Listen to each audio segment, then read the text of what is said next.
got baby powder on them. You smack a hole. I took the baby powder in the night. Throw it in the air, LeBron. Let's go.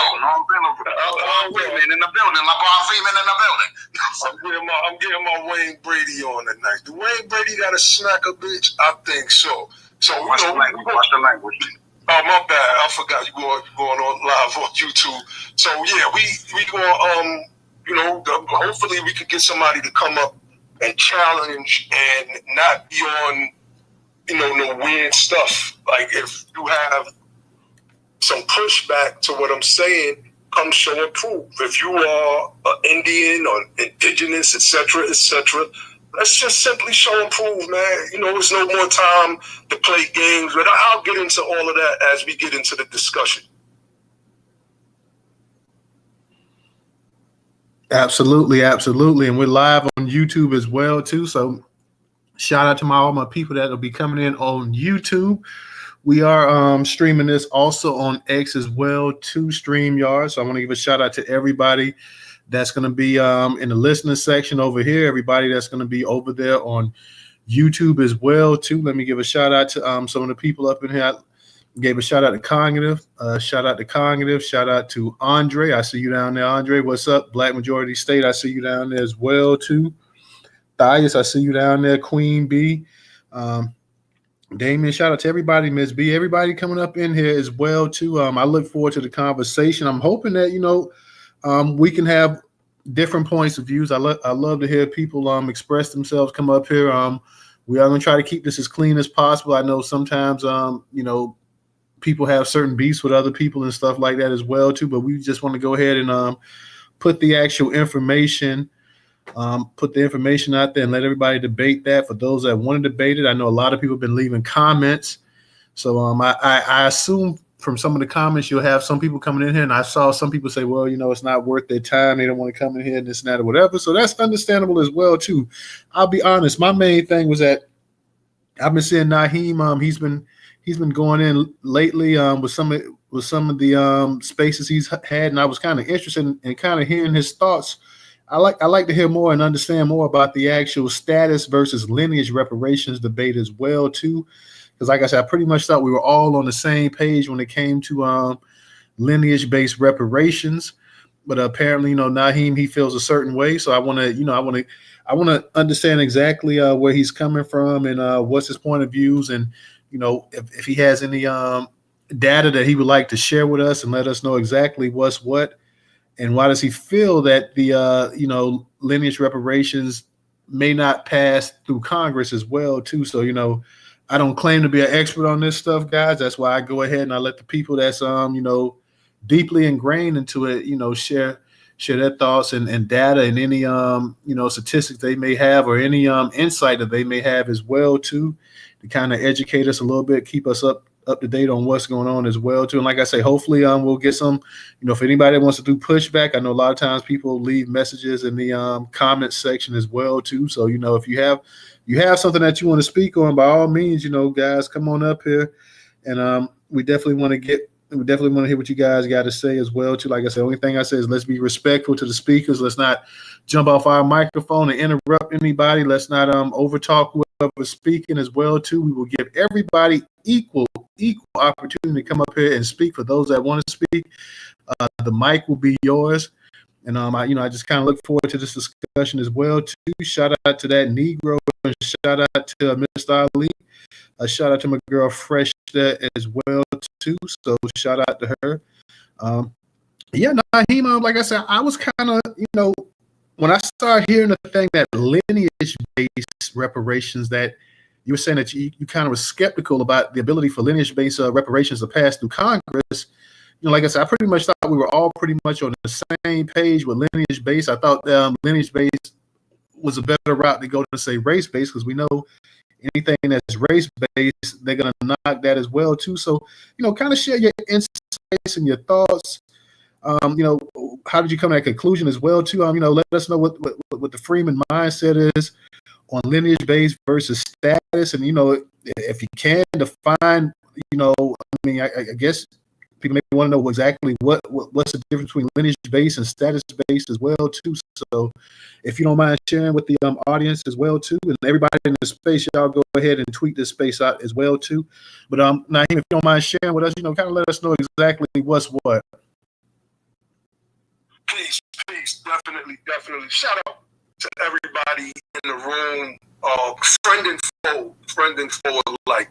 We on YouTube, streaming on YouTube, so I know I'm gonna be easy with my language tonight, because I actually planned on getting a little spicy and saucy as I mixed up my research, because right now we need swords pointing at people so that they could be moving in the right direction. Everybody's trying to move in the opposite direction from the center, and my team and I have been we've been staunch and static in the center.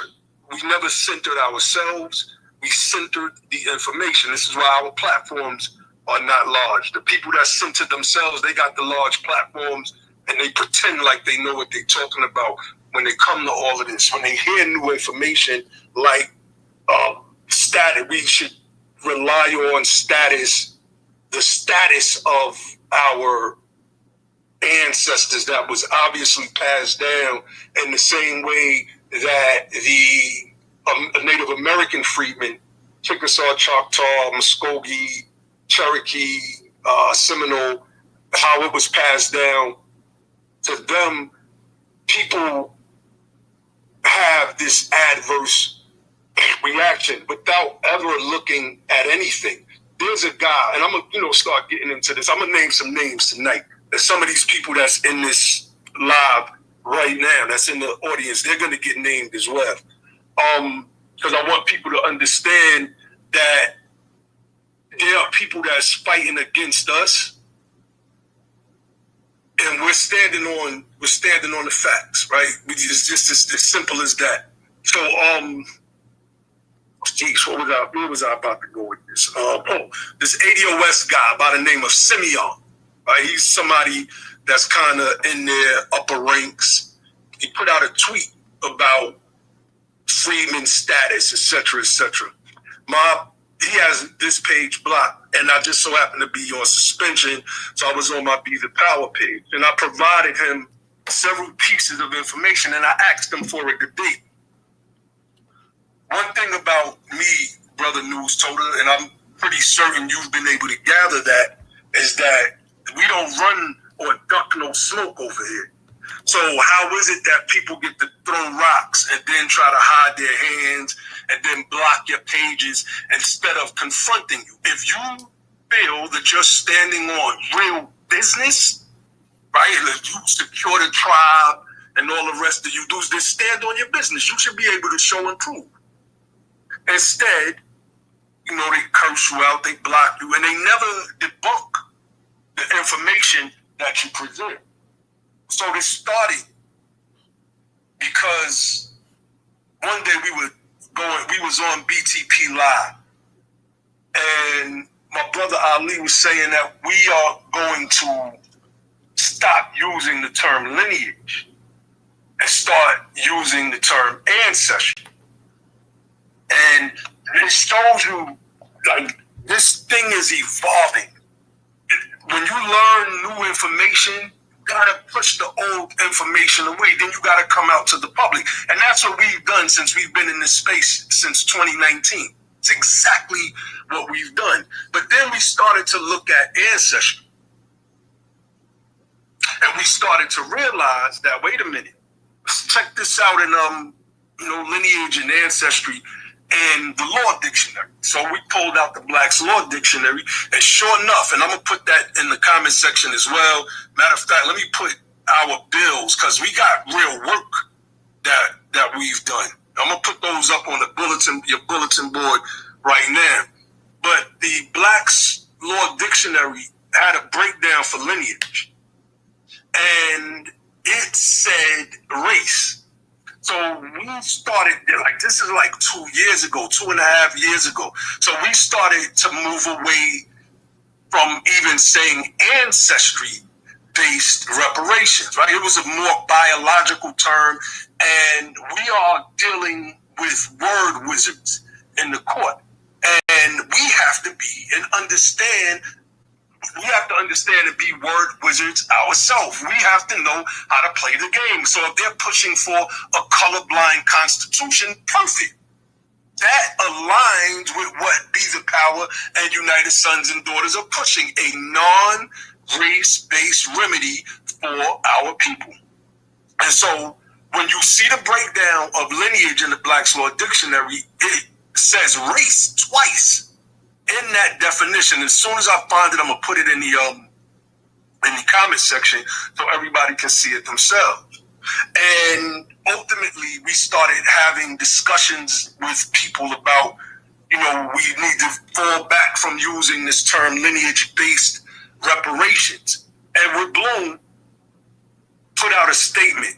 I was trying to find the screenshot. I don't know why I don't have that screenshot in my images, but I could have sworn I probably just overlooked it because I thought about it right as we were starting up. But Edward Bloom, he basically said all of that ancestral based stuff, like we coming for that too. But he didn't cite a case. It wasn't until I was watching a hearing in California about reparations, which I think the guy's name is Asali, the representative Asali, and there was a Chinese guy there. He was a right-wing conservative.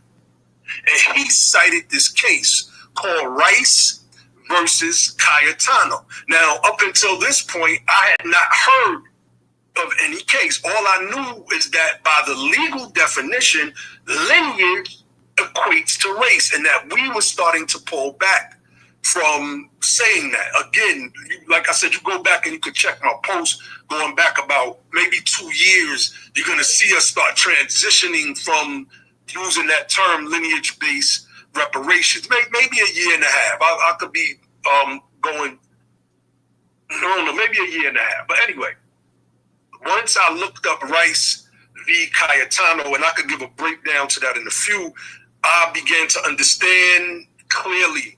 And there was a case out of Hawaii about people believing that they, not paraphrasing, I got it in my notes, I could pull it up, but people believing that they had the right to vote based on their heritage, their ancestry. The Supreme Court specifically said, excuse me, the Supreme Court specifically said in that case that lineage and ancestry is a proxy for race. It hit me. This is why Bloom said what he said. And so I wrote a white paper, and I'll put the link to that in the live chat. Well, not the live chat, but in the comment section in one second. And I wrote a white paper. And after we wrote this white paper, we put it through all of the different AI bots. I started with Grok first because we know that Grok has certain biases when it comes to certain topics. And the name of this paper is Freedmen as a Legal and Moral Category, Moving Beyond Race-Based Remedies to Status-Based Justice. I ran it through Grok, I ran it through Claude, and I ran it through ChatGPT.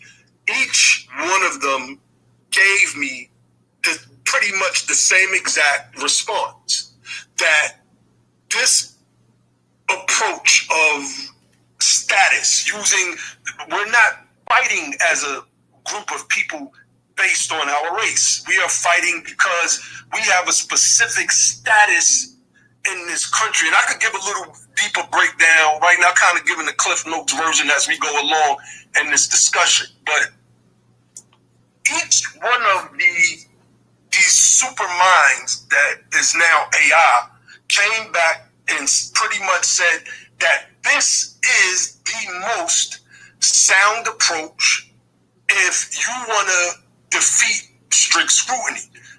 We're not even trying to get to strict scrutiny. We're trying to keep it at what's called the rationale. I believe it's the rationale test. And because there's 3 levels of scrutiny: rationale, intermediate, and strict, when it comes to how the Supreme Court reviews certain cases when certain things like maybe race, nationality, religion, sex, etc. is approached. And what we're saying is what Justice Kavanaugh said in the oral arguments with Cameron Norris, who was representing Students for Fair Admissions in the affirmative action case, which was, Cameron Norris, and I've told this story before, and I'm going to run it into the ground because it's so relevant and I need people to understand. Kavanaugh, in his back and forth with Cameron Norris, basically, he asked them, so a benefit to descendants of slaves is not race-based, right? Cameron Norris tried to say, well, yeah, and then Kavanaugh said, wait a minute, you just told my colleague, I think it was Gorsuch, that it wasn't race-based. You told him something else, that these benefits that the descendants of slaves, using their terminology, received was based on their status. It was not based on their skin tone. It was not based on their race. The opening sentence of Justice Thomas's concurring opinion in that Students for Fair Admissions v. Harvard case, that's exactly what Justice Thomas says. He says the first 2 things the country did after the Civil War, number 1 was healing, or I guess was attempting to do healing what was broken, I'm paraphrasing, and determining the status of the newly released slaves. And so we felt that our approach was sound. We actually submitted an amicus brief, a friend of the court brief. Although it was too late, Sister Tiffany Quarles, that sister will always get a shout out from me, linked us with in an email with David Bernstein and several other people that were on that affirmative action case. Because we had wrote and put on our website, what was the name of the original? I can't remember the name of the original paper, but when we put it on the website, we called it our amicus or amicus to the Supreme Court. And these were people that were literally, if you pull up the affirmative action case and punch in David Bernstein, he cited all throughout that case. And she had us in an email thread. And it wasn't just him. I can't remember these other people's names. These people were on the case. They read our paper and they came back and said, this is interesting. So I started to ask more questions. I tried to probe. And one of the attorneys said, well, being that I'm involved in the case, I can't give you any answers because that would be akin to giving legal advice, especially while I'm on the case. I'm paraphrasing. David Bernstein replied, this is interesting. Yes, it's true. Y'all might not be able to get this amicus or amicus file in the case, but that won't stop. And this is what the email said. And again, I'm paraphrasing. That won't stop clerks and the judges from reading it. We believe that the justices read, especially Clarence Thomas, we can't prove it, read our amicus and understood exactly what it was that we were presenting. This is why in his concurring opinion, he calls Freedman a formally, not formerly, formally, F-O-R-M-A-L-L-Y, a formally race-neutral term. Bingo. So we started to, we beat our chest a little bit and said we were right.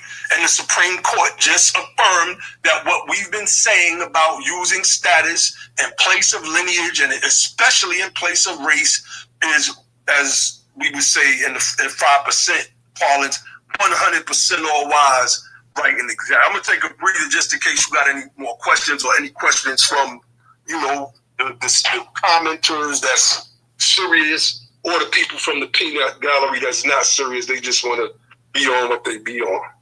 Okay, I appreciate that. And anybody that wants to come up and ask a question as well, feel free to come up as well too. Um, Now, I pretty much thought that was pretty much what was already.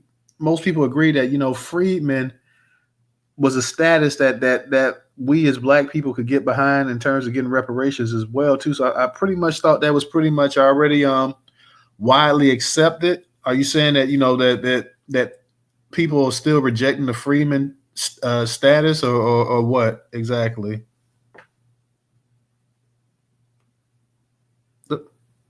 Can you hear me? Yeah, I hear you. My bad. I'm trying to put some things in the comment section, so the screen wasn't up for me to unmute. But I'll put the court case in there, Jeffries versus Jeffries. As soon as it posts, I'm going to put it up on the bulletin board. So yes, the answer to your question is yes. You had people on this app, right? You had your Jakes, you had your Boobies and Males, your security trust. I said I was calling names tonight, and that's what I'm doing. You had all of these people who are nothing more than gnats, just gnats on the internet trying to obstruct our work. You had people that claim that they were resurrecting the derogatory term Negro, who were nothing more than gnats that tried to, really sabotage what we were attempting to do at the OMB, which was disaggregate. And so they tried to make this term freedman something other than what it was. You'll hear the ignorant little soft lame dude from Texas, Booby, always say, we ain't no freed slaves. Who want to be walking around saying that they freed slaves? Because he doesn't understand what freedman means. When you hear Justice Thomas say freedmen are formerly race-neutral category, when you hear there's I'm trying to post this stuff while I'm talking, so I can't post at the same time. No, that's cool. I want to ask you something too. Like, are there any other ethnic groups that could claim freedmen as a status as well too, besides just those that was actually enslaved in chattel slavery in this country? No. There's no one that can claim freedmen. There's no whites.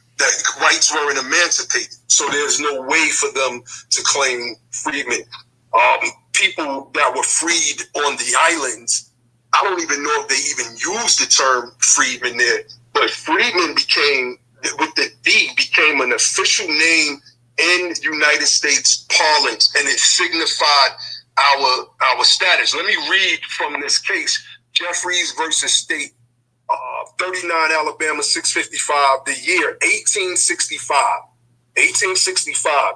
It says, the indictment is in substantial conformity to the forms given in the code, the rules prescribed therein.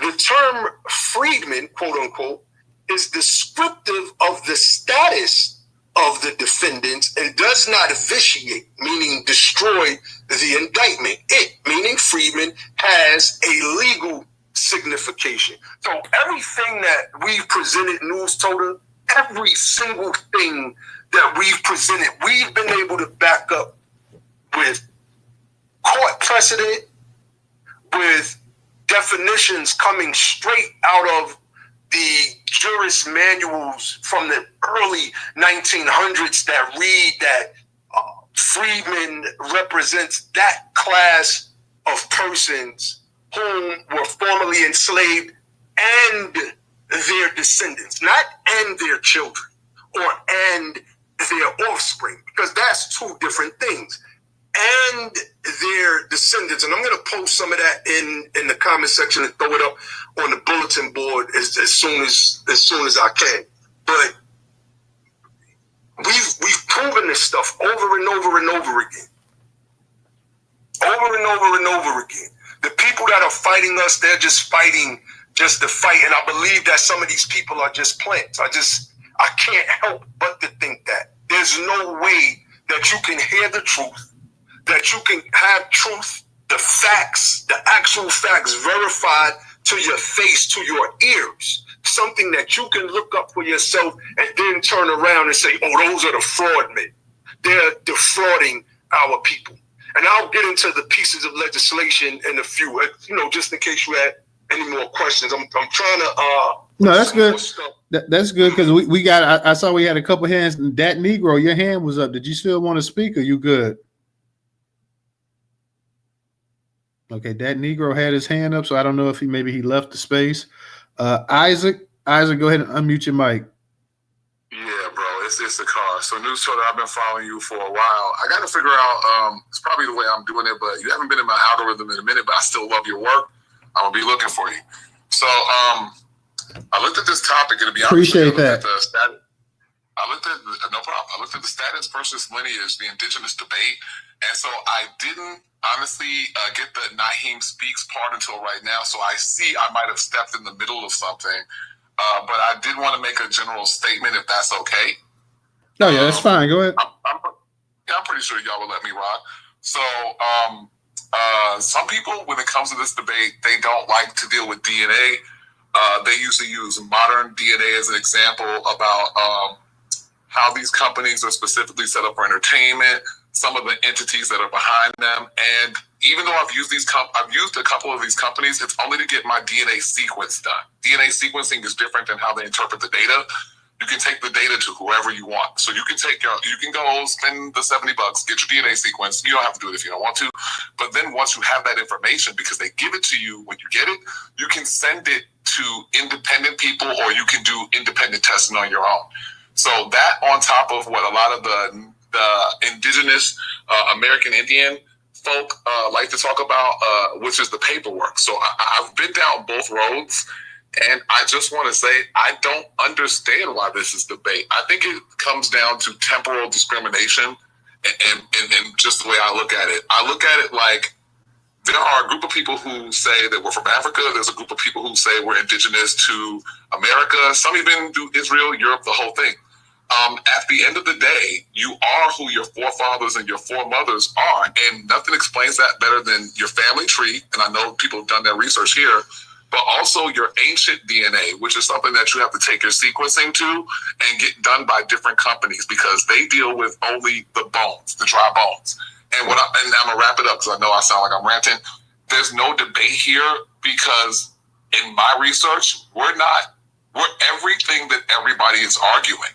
So it doesn't matter if your ancestors came here as part of a slave ship that landed here from Africa. If they got with an indigenous American, you are of that lineage, no different than any other child that's born to a person who's a native blood in that land. So I think a lot of the backbiting and slander that goes on between y'all groups is just, I'm sorry, I'm just going to spit it how I live it. It's just Hasatan trying to keep us from coming to this great black reality. So with that, I'll just mute my mic and listen to some facts, bro. All right. Appreciate you coming up here, Isaac. Anybody else that wants to come on up here and speak as well, too. And that's another thing, too. I do want you to clarify, Nyhiem, because, Nyhiem, I know you actually came up with the title. I asked you what you want the title of the room. So, the indigenous part, I want to get into that as well, too. That Negro, are you still up here? Because you had your hand up. I'm not sure if you're still in the actual space or not. I see a bunch of you guys also leaving comments as well, too. So feel free. For those leaving comments, because I'm going to let anybody that wants to come up here and speak, you're free to speak as well, too. I want to hit different points of views as well. Go ahead, Professor. No, I was just going to say, he's still in the space. I saw him when he did like a thumbs up. Yeah, I see. He might be doing something. Oh, okay. I see him. I know he had his hand up, but then when he put his hand down, that's why I went to Isaac as well, too. So, I want to get I want to get different points of views as well, too. It doesn't, whether you guys want to have a debate or just a conversation, that's fine as well, too. We want to hear what everybody has to say as well, too. So, I'm fine with, like I said, a number of our people leaving comments as well, too. So, but those leaving comments, you're free to come up here and, come on up here and speak as well, too. Moku, I see you up in the comments section as well, too. So if you want to come up here and speak, I know, Moku, you probably working as well, too. So you probably on the road driving. So maybe you can't come up here and speak at the moment, but the invitation is for anybody that wants to come up here. Shout out to my man Nightfall over there on YouTube as well too. For anybody that wants to come up here and speak, feel free to speak. Nyhiem, one thing I do want to know, and I guess a lot of people are interested about as well too.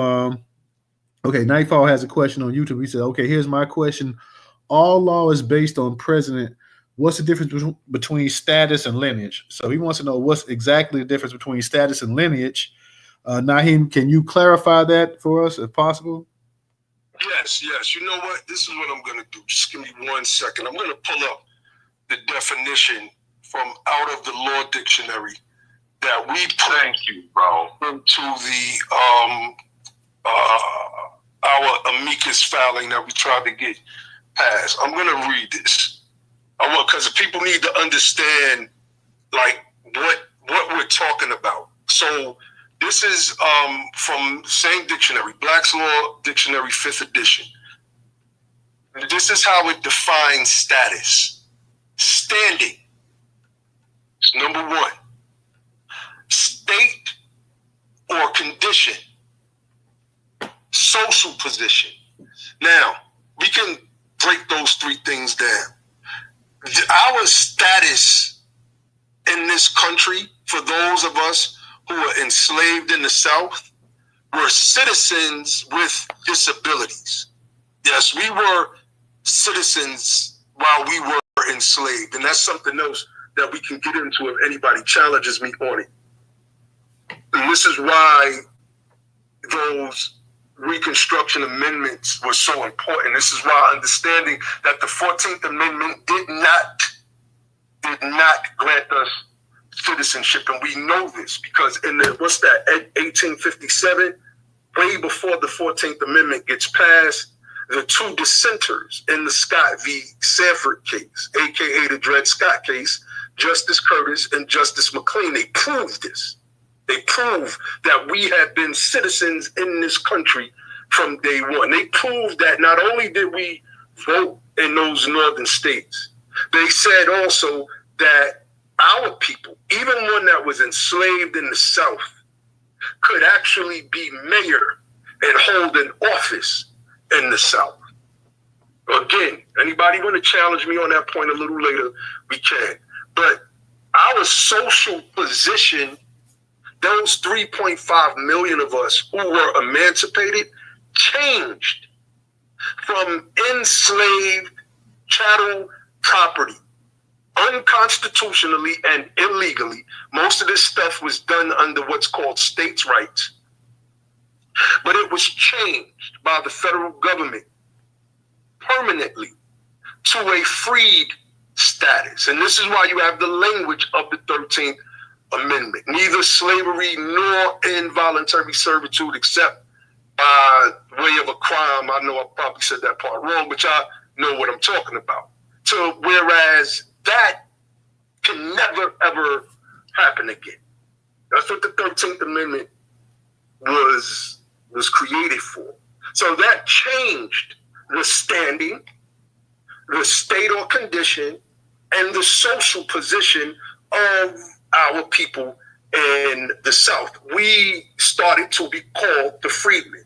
And Freedmen, as I read from that 1865 court case, did not just represent some identification.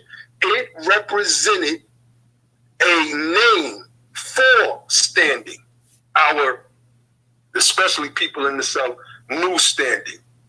Our state or condition, our social position. Now I want to read the rest of this definition. It says the legal relation of individual to rest of the community. Most whites in this country viewed us as non-citizens. This is something that we've covered in our Be the Power live stream ad nauseum over since 2020 when we first launched that platform. They didn't view us as citizens. Well, the emancipation of our people first the Emancipation Proclamation, then with the ratification of the 13th Amendment, solidified what our legal relation was in conjunction with the rest of the community. This is why it said in the Jeffries versus Alabama case, right? Let me read that part again about the term freedman. Quote, it has a legal signification. This isn't something that we're just pulling out of a hat or just making up.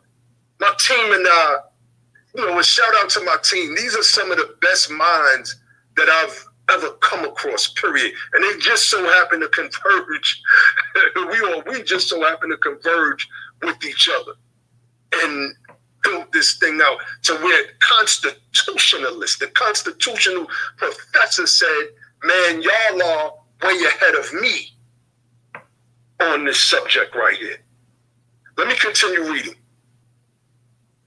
The rights, duties, capacities, and incapacities which determine a person to a given class. Again, I go back to what those early corpuses noted and defined an American freedman. That's that class of persons emancipated. That term emancipated is a legal term. An action happened after the ratification of the 13th Amendment. Our people were emancipated. We were citizens, but with disabilities. We were led to believe that we were not citizens. This is what we were led to believe, but that wasn't true. And in that, our rights, duties, and capacities were restored. The word incapacity is here. If you know anybody, or if you've been locked up and done some time before, and you've come home and you've received probation or parole, there are some restrictions. Your status is a parolee. Your status is someone who is on probation. There are incapacities determined by your conditions of release. You are still a ward of the state. That is still your status. You can't, let's say, be out after 9. You can't, people that's been on parole and know people who have been on parole understand what is meant when it says incapacities in this regard. A legal personal relationship. I want people to understand this part of the definition. A legal personal relationship. Legally personal. Those Reconstruction Acts caused 2 books to be written by the foremost scholar on Reconstruction by the name of Eric Foner. The first book was called Reconstruction. Chapter 7 alone, everybody get that book. It's a huge book. I ain't gonna lie to y'all. It is a huge book. Get chapter 7. Get it, and if you have to start at chapter 7 to understand what I'm talking about right now, then start at chapter 7, then go back to the beginning of the book. But there was another more critically. I'm sorry, bro. No. Okay. Can you give me the chapter? Give me first the author again. The author is Eric Foner. Eric, and then how do you say the last name? Foner, Foner. Foner. Now the book title one more time. The first one is Reconstruction. That's the one I was just speaking on. The one that I'm about to speak to.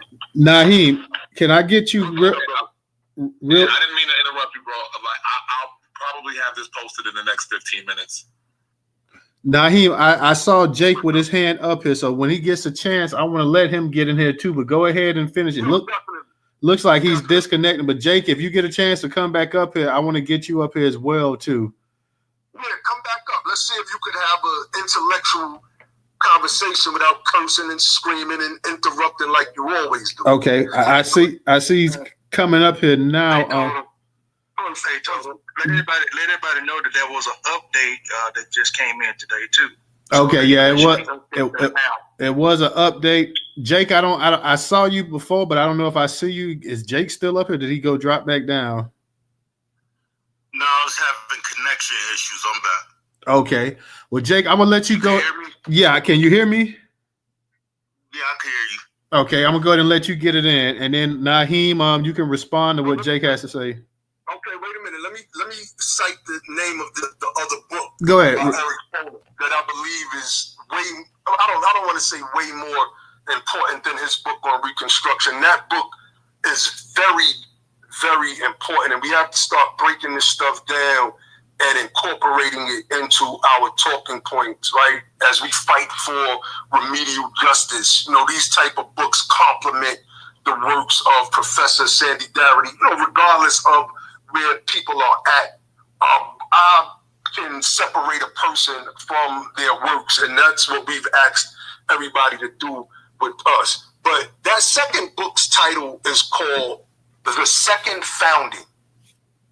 And one of the things that Foner notes and highlights in The Second Founding is critical to how my organization, Be the Power and United Sons and Daughters of Freedmen, approach remedial justice.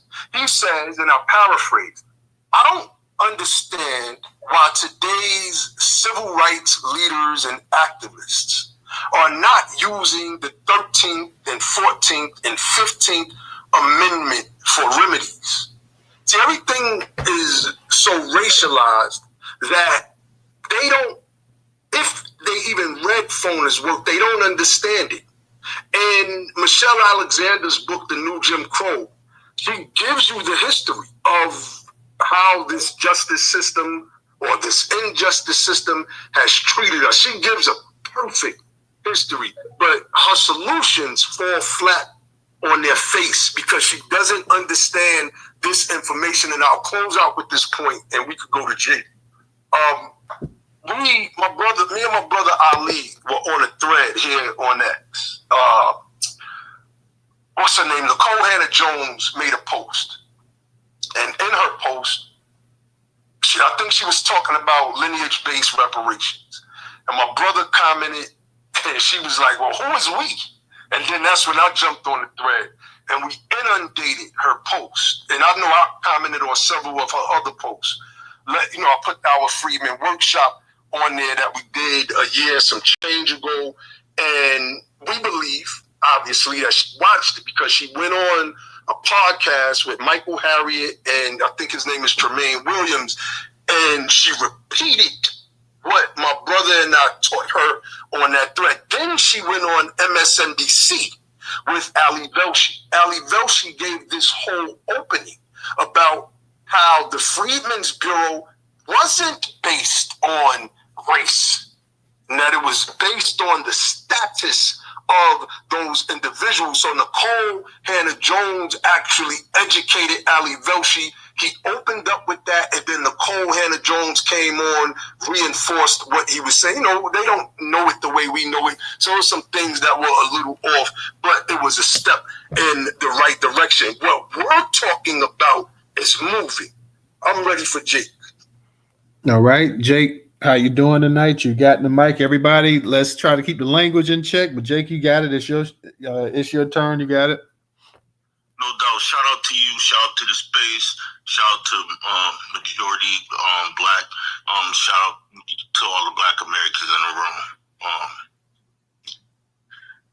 Status versus lineage. The Freedmen name have to be a status before it converts lineage. The Freedman is not a formal legal status. So for you to be trying to say status versus lineage, that's obsolete. I could prove what I am and what's on my birth certificate and where my family come from. The status, the Freedman term, it ain't no status, it's a term, and that term go back to the 1700s, and it was for those individuals who was already free. There was free black Americans here. I don't know why people taking this side as if Black Americans we ain't have no Black Americans free. We was all slaves. We wasn't all slaves. Even if you do the research, you would find that there was like 400,000 free Black Americans way before the way before the emancipation. There was already people free, and those people that was already free was up under that term, freedmen. As when the plantation police you could check this out. They used to run up on a freedman. You know what I mean? So that freedman term go back way before 1865. And when you look at the Constitution, and when the Constitution is written up, you have individuals trying to insert freemen, but it wasn't freemen, only enslaved as written. You know what I mean? So these individuals is trying to push something that's not gonna go nowhere. It's not there, because at the end of the day, real Black Americans ain't gonna be called freemen in 2025. You could forget that. Then as you want to talk about the indigenous part, we'll be a fool to believe that there Black people in America before the transatlantic slave trade. There's no place on this planet where melanated people have not touched. That's just been on this planet for millions of years. And you think nobody touched America until white people came here? No, they colonized us. We was colonized before we was enslaved. The enslavement part, or chattel slavery, was just to erase our memory. I don't got really much to say, but this is a weak argument. You lose every time. You could quote all the books you want, but that don't mean shit. Watch the language, bro. So this is what I'm talking about with this guy and the rest of these Secure the Tribe people. This dude just got up here and just said a whole bunch of nothing. He didn't give a reference. You know why? Because he doesn't have a reference. His goal is to try to convince him. Hold on, Jake. Hold on, Jake. Let him. Hold on, Jake. Let him finish, and then we'll go ahead and we'll let you get back. Everybody, let the other person finish, and then we'll let you speak as well. So after Nyhiem, we'll let you get back on it as well. Go ahead, Nyhiem. Yeah, this is their Nyhiem, just real quick. Hey, fix your phone.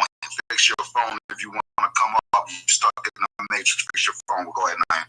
Yeah, this is their form of argument. Interrupt, disrupt, curse you out, get into a back and forth with you to distract. So this is what I'm going to do, because he doesn't have no references. Don't bought a whole bunch of references right now. So I'm going to go back and read. And then me and Jake is going to have a discussion. Let me read this again. Jeffries versus State, 1865 case. The indictment is in substantial conformity to the forms given in the code and the rules prescribed therein. The term quote-unquote freedman is descriptive of the status of the defendants. It has legal signification. Now, Jake, cite your source to refute that right now. All right, Jake, you want to go ahead? Yeah, I'm posting something in the purple pill. Hold on, let me post it in the Jumbotron. Just read your source. Just read it. You could post it while you're reading it. We'll see it. All right, while we waiting. This is when the Supreme Court. Hey, hold on. Nobody being disrespectful. I'm posting something in Jumbotron. Chill out. Man, don't tell me to chill out. We on disrespect time. I'm gonna mute it so we can kind of rein everything back in as well too. Jake, let us know when you're done posting it, and now while you're posting it, we can let Nyhiem speaking in, and once you're ready to go, we can stop him immediately so you can go back if you like as well too. So let me know if you're ready right now, Jake, or you still posting your stuff. Hey, Total Professor, see if y'all can bring Ian out, because I done hit this button 1,000 times. I brought him up. I have to. I brought him up once before, I think. Yeah. I brought him up once. Check for updates. Hey, make sure y'all, everybody in the space, retweet the space out. Retweet the space out. Everybody that's up in here, we got a good amount of people up in here. Go ahead and retweet the space out. Let everybody know that we're live as well too. Jake, whenever you let me know whenever you're ready. I'll let Nyhiem. Yeah, I'm ready. Hold on, I'm ready. Look at a format is and for Black Americans today. Hold on, Jake. You breaking up, dog. Everybody mute your microphone, so Jake, you breaking up. Start over, bro. You can hear me. I'm good. We can hear you now. Go ahead. We can hear you. You got it. Freedman isn't a formal for Black Americans today. Historically, it was referred to formally from the before the Civil War, like Elizabeth Freedman, who won her freedom through a lawsuit in Massachusetts in 1781. Back then, being a freedman meant that you were not in citizenship or equal rights for blacks. So there's more to go on, but you can look those things up, and this is something that took place. Where am I from? Jake, your phone breaking up like you're in the Matrix almost. Can you hear us, Jake? Because your phone started getting choppy. You can hear me now? I can hear you now. Go ahead and finish. Go back to what you were saying, because you started getting choppy after a while. Yeah, so you could look up in the Jumbotron, and you could do the research on your own. I ain't doing other people's research, but I post the fact in the Jumbotron that it was for the Civil War. So you can look it up and you can do your own research, but it is what it is. So with this individual think that people don't study, we study, but we study according to making sure that we know that this is our homeland, and we know that we're standing on lineage business. Even if Freeman was a status, which is not, even if Freeman was a status, our Black Americans ain't going for being called Freeman. We're not formally enslaved. Our ancestors was. We're descendants of the formerly enslaved. We're not formally enslaved people. So we're not going for that. We're Black Americans today. We got Black American culture, not Freeman culture. So in your opinion, what name do you believe that we should go about trying to get reparations? Black is on my birth certificate, right? And I know I'm American. It's on my passport. You know what I mean? So Black American. You understand, a crime been committed against us. That's why they keep on changing our name every 30, 40 years to try to erase the crime scene. And the more we change our name, would be the more that they lead us down that rabbit hole.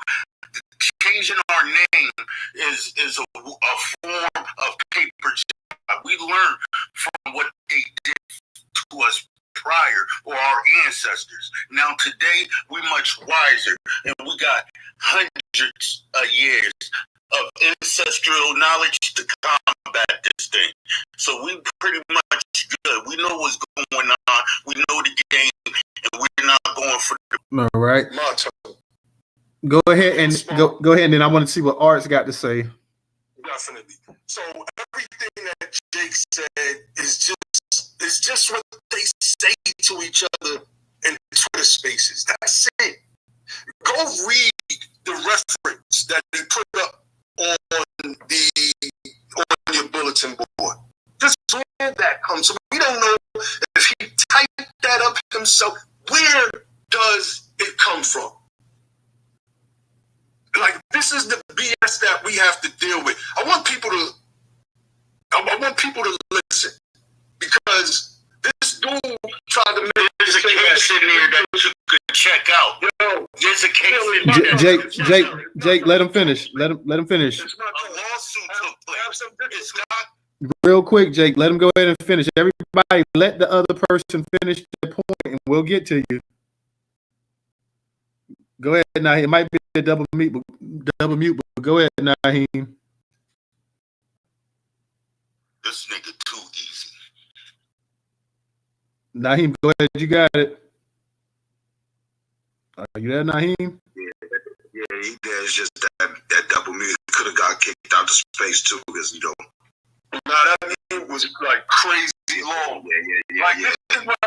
This is what I'm saying. Like, this dude, first and foremost, I just think this dude is mentally ill. That's just first and foremost. He doesn't know what the hell. Shut up. You the mentally ill one. Let's just go ahead and keep it on the actual information as well, too, because this is going to take it another way. Let's go ahead and just keep it on the information, y'all. Well, I'm trying to keep it on the information, but this clown keeps cutting me off every time I talk. So he's going to have to either get booted off the stage so I can respond, or he's just going to have some discipline, something that he doesn't seem to have. And that's where the insults is going to come in, because I don't rock with these people at all, and they're a bunch of liars. And I'm going to prove it again. So I just posted something up else on the bulletin board, because he said freedmen only referred to emancipated slaves. Right? Those that were freshly emancipated. No, I didn't say that. There's a Supreme Court words in my mouth. I said people was called freedmen before emancipation. I said it goes back to the 1700s. Are you listening? Or are you stupid? All right, could y'all boot this dude off the stage while I'm talking? Y'all can bring him back when I'm finished. Because he's trying not to let me refute this nonsense. Refute what I said. Now, yeah, Jake, you got to go ahead and let him finish what he's saying, and we say we'll go ahead and we'll get to you. We're trying to go ahead and allow both of y'all up here as speakers. You know, he's the actual speaker, and everybody's supposed to be coming up here and actually having a conversation with him, debating him. But we can't do that if everybody's coming off their microphone. So you got to let him finish, and then we'll go ahead and we'll get back to you so you can respond as well. But we can't. If you keep breaking each other up while he's speaking, it's not gonna be able to go. So you got to go ahead and let him finish, and then we'll go and we'll get back to you. Go ahead, Nyhiem. Hold off on the insults to you. Y'all both smarter than that, brother. So let's go. Go ahead. Yeah, I'm trying to have a bill, and that's what they do. This is what they do. I mean, I'll mute up at the end of what he's coming up here for. He has nothing. He has nothing but some sourceless piece of information that he posted. So let me read, because I know exactly what he said. I know exactly. He's confusing the term freedman and freedman. And I'm going to break that down in a few seconds. So this comes from the Encyclopedia of Law and Procedure, Volume 20, page 842, 1906. I come with sources and their descendants who were emancipated during the war between the American states. We know that the term still applies today. And how do we know that? Because children that were freed almost a year later in 1866, and they are called till this day Chickasaw Freedmen, Choctaw Freedmen, Muskogee Freedmen, Seminole Freedmen, and I think the other one is Creek Freedmen. Cherokee Freedmen, excuse me. Cherokee Freedmen. So what Jake just said is a lie. It's just a lie, and that's just all they've been doing on this app. But I want to go to another source. Let's go to another source. This is from the New Republic. This is from October 28th. You're an Indian now. This is from October. See, the dude, can y'all just kick this dude off the stage? Jake, we are. If you keep coming back up, now we don't want to do that because we feel like everybody has grown and they can stay on their mic. But if you do that, we're gonna have to. If you keep interrupting him, we are gonna have to bring you down, and then we'll bring you back up once he's finished. So I'll go ahead and I'll give it one more try. Like I said, just let him finish, and we will let you go ahead and speak. You know, he's not interrupting you, so don't interrupt him. Y'all just go ahead, stick to your data and your facts and everything else like that, and we will get to you. We will go ahead and we'll give everybody on here equal time to speak. I promise. But we can't have an actual space if people keep getting interrupted. Just one more thing. So everyone should have a notepad next to them with a pen that is full of ink, so that way you can write down what was actually said. Because even though you heard what was said, sometimes that get remixed in your brain instantly. Because when you tell somebody something, then they go tell the next person, it's already a lie. You know what I'm saying? But go ahead, Nyhiem. Yeah, man. To be honest with you, I don't even want to continue while it's due, because it's just gonna get ugly. It's just gonna get ugly. I'll probably just take a break and let Art go real quick. What's up, Art? Yeah, I don't say shit I don't say. I don't even waste my time getting on the Watch your language, bro. Watch your language. So, like, if I can't speak on it, then I don't speak on it. But I find it interesting in the 1970s, and I posted this. It's at the Library of Congress.gov, since people love .govs. It's, you know, gov's God. Why a Secretary of State would make this claim? Let me get this exactly. But this meeting is the first of two acts in a drama, who is the fate of the great colored Negro Indian majority of the Western Hemisphere. Now, why would a Secretary of State say that? I don't know. Weird. It's weird. It's really weird. And then HR 46. We could do legislation or we could do case law. I don't have a problem with either. Let's see here. Section 1 of that says the findings. Congress finds the following. Historically, the Muscogee Greek nation were comprised of a confederacy of separate towns, tribes, and people. Town. I'm going to pause right there. Each town was a complete governmental unit. Do I have to read it again? Each town was a complete governmental unit. Among those peoples were the Yamasee or the Jamasi, who reported to have immigrated from Africa prior to the European discovery of America.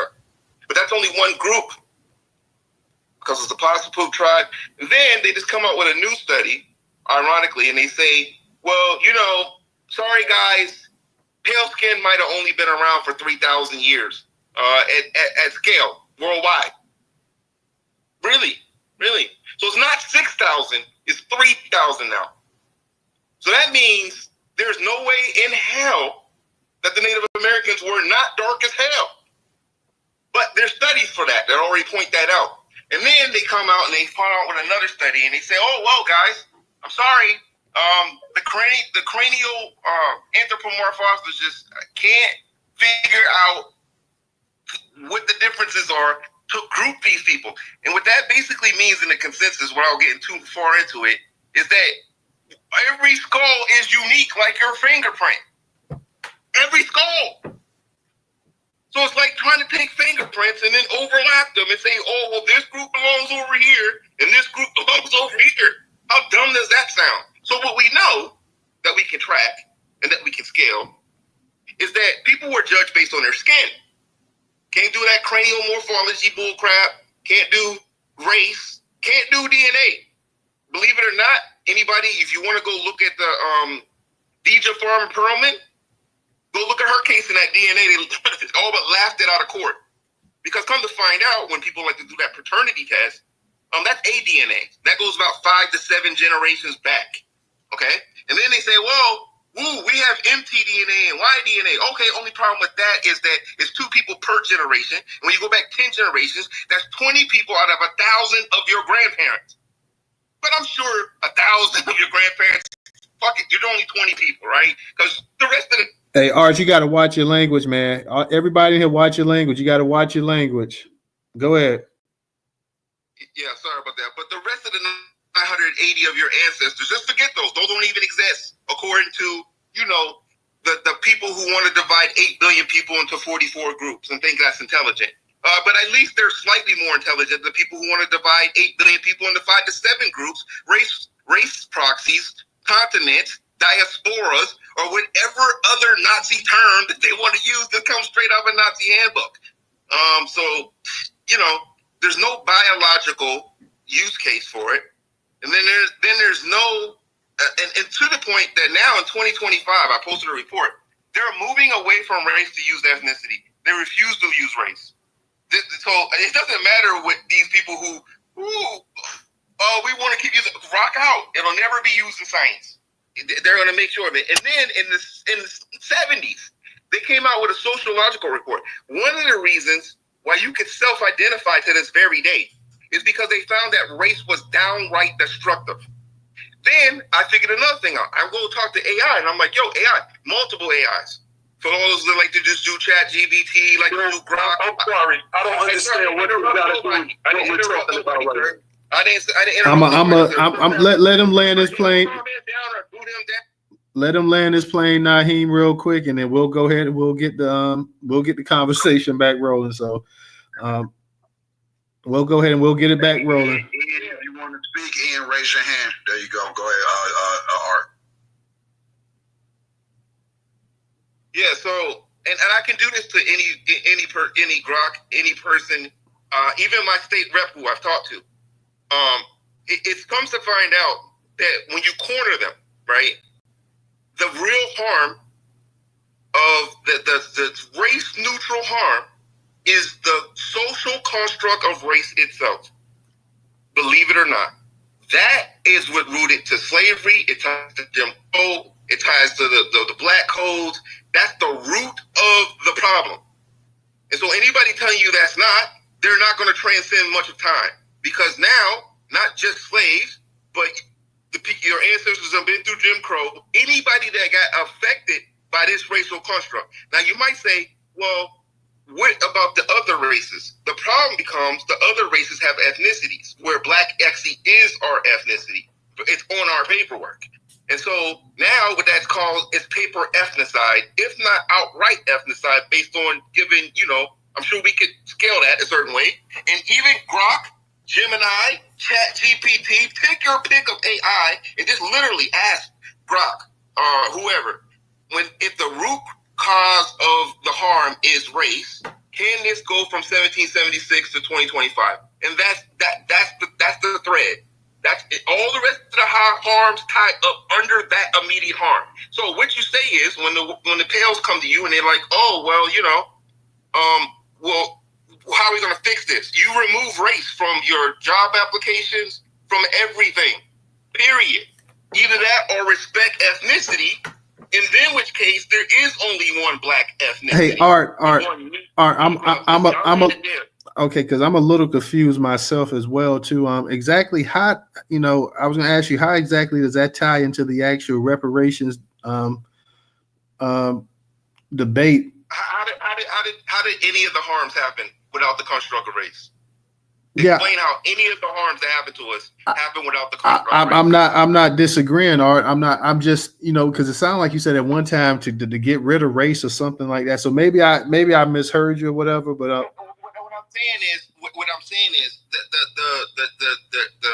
the segregation that they're asking for, even though they already have our ethnic code, that's different than Africans or any other group, right? I forget the exact numbers, but a lot of people walked around and said the number, and it's both Negro and Black. It's like 30-25 and 30-20 or something like that. I'm paraphrasing, but I'm pretty sure those are the numbers. So what happens is if they're forced to go by those numbers, we don't need disaggregation or dissimulation or some special word or any of that other hoopla and crazy.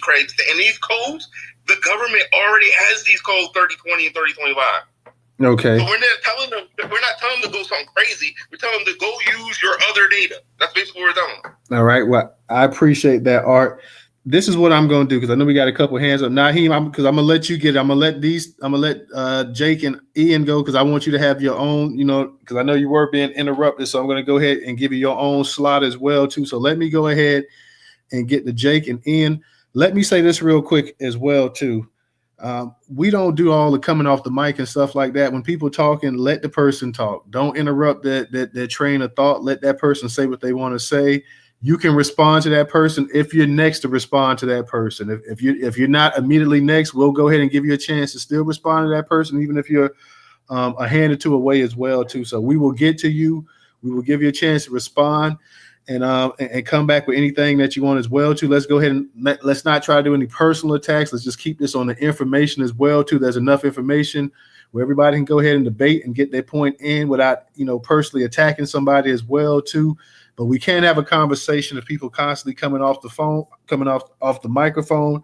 If it gets to a point where people coming off the microphone, we will have to drop people down and then bring them back up when somebody's speaking. So we don't want to do that, because everybody has grown, and we feel everybody can, is responsible enough to handle themselves and keep themselves under control. We don't want to drop people while they're in the speaker section.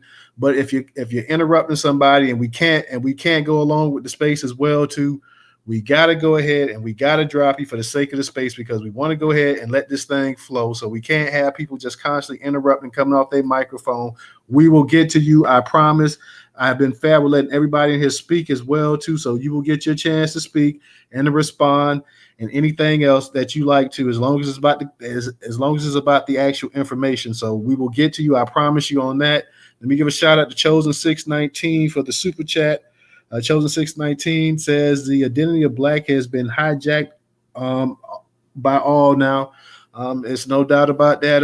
Chosen 619. For those that can support us on Cash App, $ News Soda, $ News Soda. News Soda is the largest Black-owned, Black American news media curation platform today in America. Once again, $ News Soda, $ News Soda. For those that can support us, that's how you can support us. We also have the PayPal link up in the actual Jumbotron on the far right-hand side as well, too. Jake, I'm going to go ahead and let you get it. And then Ian, I got you. And Nyhiem, I got you. I ain't forgot about you. Anybody else in the listener section, if you guys want to come on up here and raise your hand, and we will get to you as well, too. Jake, go ahead and unmute your mic. Yeah, what I posted in the Jumbotron, right? Work behind it. You could Google it.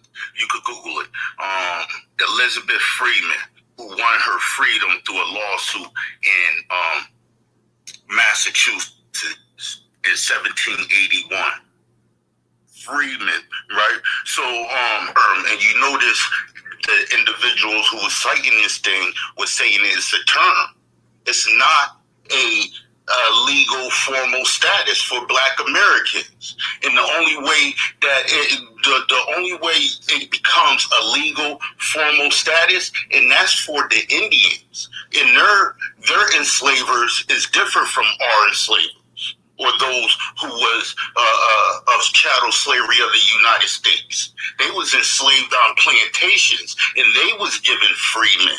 So, you get these individuals running around the app saying Black people is pretendians and all that, but then when it's convenient, they want to tie themselves to those very same Indians that they was calling pretendians. You see what I'm saying? It's just a mockery. It's fuckery. It's a bunch of lies. Hey, Jake, you got to watch the language, but go ahead. My bad. It's just a mockery. It's a mockery and a bunch of lies, right? When I came into space, I came to build. I ain't come throwing insults. You can play the space back, even though it's not recorded. People who know how to do it, you can play the space back, and you can listen, and you can see that I ain't coming in the space attacking no one. I came standing on Black American business, and that's what I will always do. So, you get these individuals trying to take a little bit of truth and build it off a mountain of lies. Like everything that I said or posted in the Jumbotron, you can research it. But we'll be fools to take the white man theory that everybody came from Africa or there was no black people in America until the transatlantic slave trade. These individuals believe that. What happened to the melanated people that was here already? It had to be melanated people here already, because the first people on the planet was melanated people. All these other races came last. And that's just a fact. And you can't change science, especially someone who knows the laws and principles of creation. Matter of fact, Art, who got the oldest water and the oldest trees? Because if you look at that, just science right there, right? And this is something that these niggas can't do. Right? We need critical thinkers. These niggas ain't critical thinkers. These niggas ain't coming from history and science and the laws and principles of creation just to prove that this is our shit. They can't do that. These people is motherfucking excuse me. Okay, yeah, because I had to mute it real quick, but go ahead. These people is COINTEL. That might be a double mute. Go ahead. These people is COINTELPRO.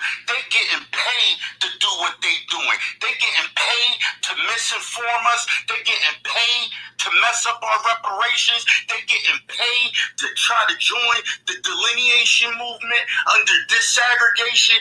These people getting paid to do that. These people was also getting paid to make people take the shots knowing that babies is dying. Right? But I don't trust these individuals. I stand on business. I'm an average black American, and I'm around my people every day. And I can guarantee you, man, you know, a lot of people want to get on this app and talk crazy over the phone. In real life, it would definitely be different. It would be different. And I'll lean in. All right. Let me go ahead. Let me give a shout out to my girl Trouble for her contribution on Cash App. Let me go ahead and get to Ian. Ian, go ahead. Hey, hold on, brother. I gotta respond to this stuff. It's going right past me. Art went into some crazy, weird diatribe. I don't even know. But I got you, Nyhiem. I got you. I got you. I'm gonna give you. Brother, let me please respond to Jake. If Ian, my brother, he can wait. He don't mind if I cut in front of him, because I got to respond to the stuff that he's saying, because it's nonsense, and he's trying to make an emotional plea by using pathos, but everything he said was a bunch of BS. But it's your space. I'm gonna let you run your space your way. But I didn't know everybody was gonna kind of talk, and then I didn't get the response of what they're saying. I'm gonna mute up. This your space. No, I'm gonna give you, because I'm gonna let them get it in so I can give you more time to speak or whatever. So I got you, because I know you had to carry the space before everybody started coming in, but I got you. I hadn't forgot you. Ian, go ahead, and then we're gonna go ahead and get to we're gonna get the check, then we'll get the Art, then we're gonna get the Nyhiem, and Nyhiem's gonna get his time to speak, and nobody is gonna cut him off. Go ahead, Ian. Well, that's a lot of time. Then I gotta remember everybody's argument and try to come. Well, I tell you what. Go ahead, Nyhiem. Go ahead. Since you're the guest speaker, go ahead, and then we'll get the Ian there. Thank you. Everything that Jake said was a bunch of nonsense. Point blank. Period. Like I said, it was designed to play on your emotions. I'm gonna show you how easy this is, right? Because he said we're trying to tie into some Indian stuff. Let me let y'all know, up in the bulletin board right now, we have two bills. They changed the bill numbers from HD in the state of Massachusetts, which is right next door to where Jake is at. We're talking all of this in person. I'm always up in that area, and I always post it when I'm in Boston. So at any time he wants to come sit in on a lecture and then have a conversation or whatever afterwards, I'm going to be in Boston again real soon. Real soon. And I will be posting it. But anyway, those bills are now, they moved from out of House draft, and now they are actually House bills. One of the bills, it got a new number right now, and it's up on the bulletin board, right? And this particular bill, the Judicial Committee, the judiciary of the state of Massachusetts, not some people that just yap on the internet, the judiciary of Massachusetts ran it through the ringer to see if it will be able to be upheld and possibly pass a strict scrutiny challenge, because they had to get rid of all the DEI stuff, and they were serious about doing something for the American freedmen in the state of Massachusetts. They finally came back and gave us a big thumbs up. This is why you can go, it's right in News Toter's bulletin board, or y'all call it the Jumbotron right now. Read it for yourself. Jake has no bills. Jake has nothing. Absolutely nothing. Now, let's go to this term real quick. Freedman, right? Because this dude keeps confusing the term freeman and freedman. So this is from the Massachusetts Bodies of Liberty, right? This is from, first, let me get the date. This is December 1641. Let's scroll down to Article 16. Every inhabitant that is in householder, this is Old English, so bear with me, shall have free fishing and foulings in any great ponds and bays, coves and rivers, so far as the sea ebbs and flows within the precincts of the town where they dwell, unless the freemen of the same town or the general court have otherwise appropriated, provided that this shall not be extended to give leave to any man to come upon other propriety without their leave. Why did I read that? Because this dude doesn't know what he's talking about. Because the term freeman didn't just mean a free slave, or excuse me, an emancipated person. It also simply meant a person that was freeborn, which is an old ancient term that we find in the Old English diction. And in this 1641 Act, they're not talking about freemen like Elizabeth Freeman. They're talking about other white folks. And we know because we've studied this document in depth. Now let's get into the etymology of the term freedman. Manumitted slave, circa 1600. This is from etymology.com. From past participle of free, adjective, plus man, especially in U.S. history. The older word is freedman. Freedmen's Bureau, 1865, was the popular name of the Bureau. So it's giving you the etymology of this term, freedman, which we also first find, if I'm not mistaken, in the state of Massachusetts with the I believe it's called the Freedmen's Aid Society. And I believe that's 1862. This guy doesn't know what he's talking about. He just wants to get up here and try to use rhetoric. You can't use Black American in no legislation, which is why we had to use American freedmen and stand on American freedmen status. I don't know about this paperwork this dude is talking about. These dude, the machine Grok, just like every other AI, they're super powerful machines, and they can pull resources from everywhere. They can search every post. I asked Grok, has Jake ever posted proof that he descends from some indigenous, post-Columbian, pre-Columbian, indigenous Black ancestor? Grok said after exhaustive searches, Jake has never posted. I did that with everybody. All of these people are playing, they're liars. They are here to be in the way. And we don't gotta wait for me to be, just be somewhere. We can just kind of slide in a DM and just meet up somewhere. Because that's how I give it up.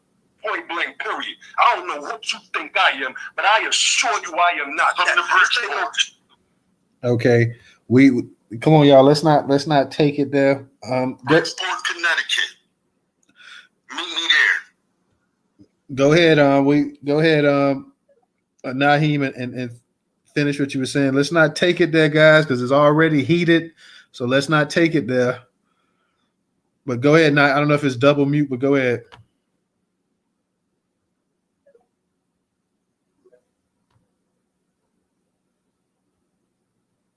You there, Nyhiem?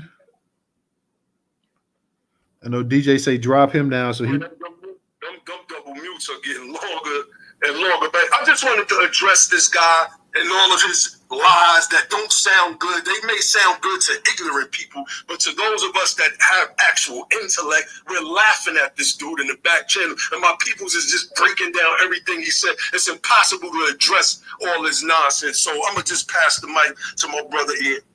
Okay, real quick before I get to Ian, let me we had a couple of hold on real quick, because we got to move it around. We can't just have you and Nyhiem going back and forth because we got other hands. I'm gonna get back to you, Jake. Let me go ahead. Let me go ahead and get to Ian them because Nyhiem is the guest speaker, so he wanted to respond to you, but then we got Ian and everybody else too. I don't want to hear from Jake anymore. But this Okay, let me real quick, like I said, let me go ahead and read because we got a couple super chats over here on YouTube. Chosen 619 says they want us to believe that every piece of land on the planet having indigenous blacks except North America. Shaking my head. Philly Freedman Bauer says, Nyhiem, this is addressed to you, says, is Nyhiem denying the teachings of Noble Drew Ali that we were already in America? I've been a part of the Moorish Science Temple for 30 years. So Jake, we're gonna get back to you, but I gotta get to Ian because you and Nyhiem gonna keep going back and forth. We got to move it around. I'll get back to you. Ian, go ahead and unmute your mic. To that question in the chat, just real quick about Noble Drew Ali didn't teach that. Those are not in any of Noble Drew Ali's teachings. I don't know what he was learning for 30 years, but I studied Noble Drew Ali's teachings inside and out. He speaks about our people being brought on them ships coming over here from Africa and being renamed by slave labels like Negro, colored, and black. I don't know what dude talking about. All right. Let me go ahead and get to Ian. Now I'm going to get the check. I'm going to get to you, Art, as well, too. Jake, I'm going to get back to you as well, too. Go ahead, Ian. Oh, yeah. Art said some things about, Art was kind of rambling a little bit. You know what I'm saying? He kind of, to some degree, proved Nyhiem's point. And then, he said he talked to a legislator. I'm glad that now he's getting into politics and he understands the importance of it now. That he sees Freedmen are getting some things done. So I just wanted to address the thing that he was saying that skin color was the determining factor for race. But then we do know that you have a lot of people in the world who have darker skins who aren't necessarily considered of the same race that we are. So I understand at this point they're still coming with these weak, already debunked themselves. They've already debunked these things. If you go back and listen to what they say, they've already debunked. So they're really just going back on their own word.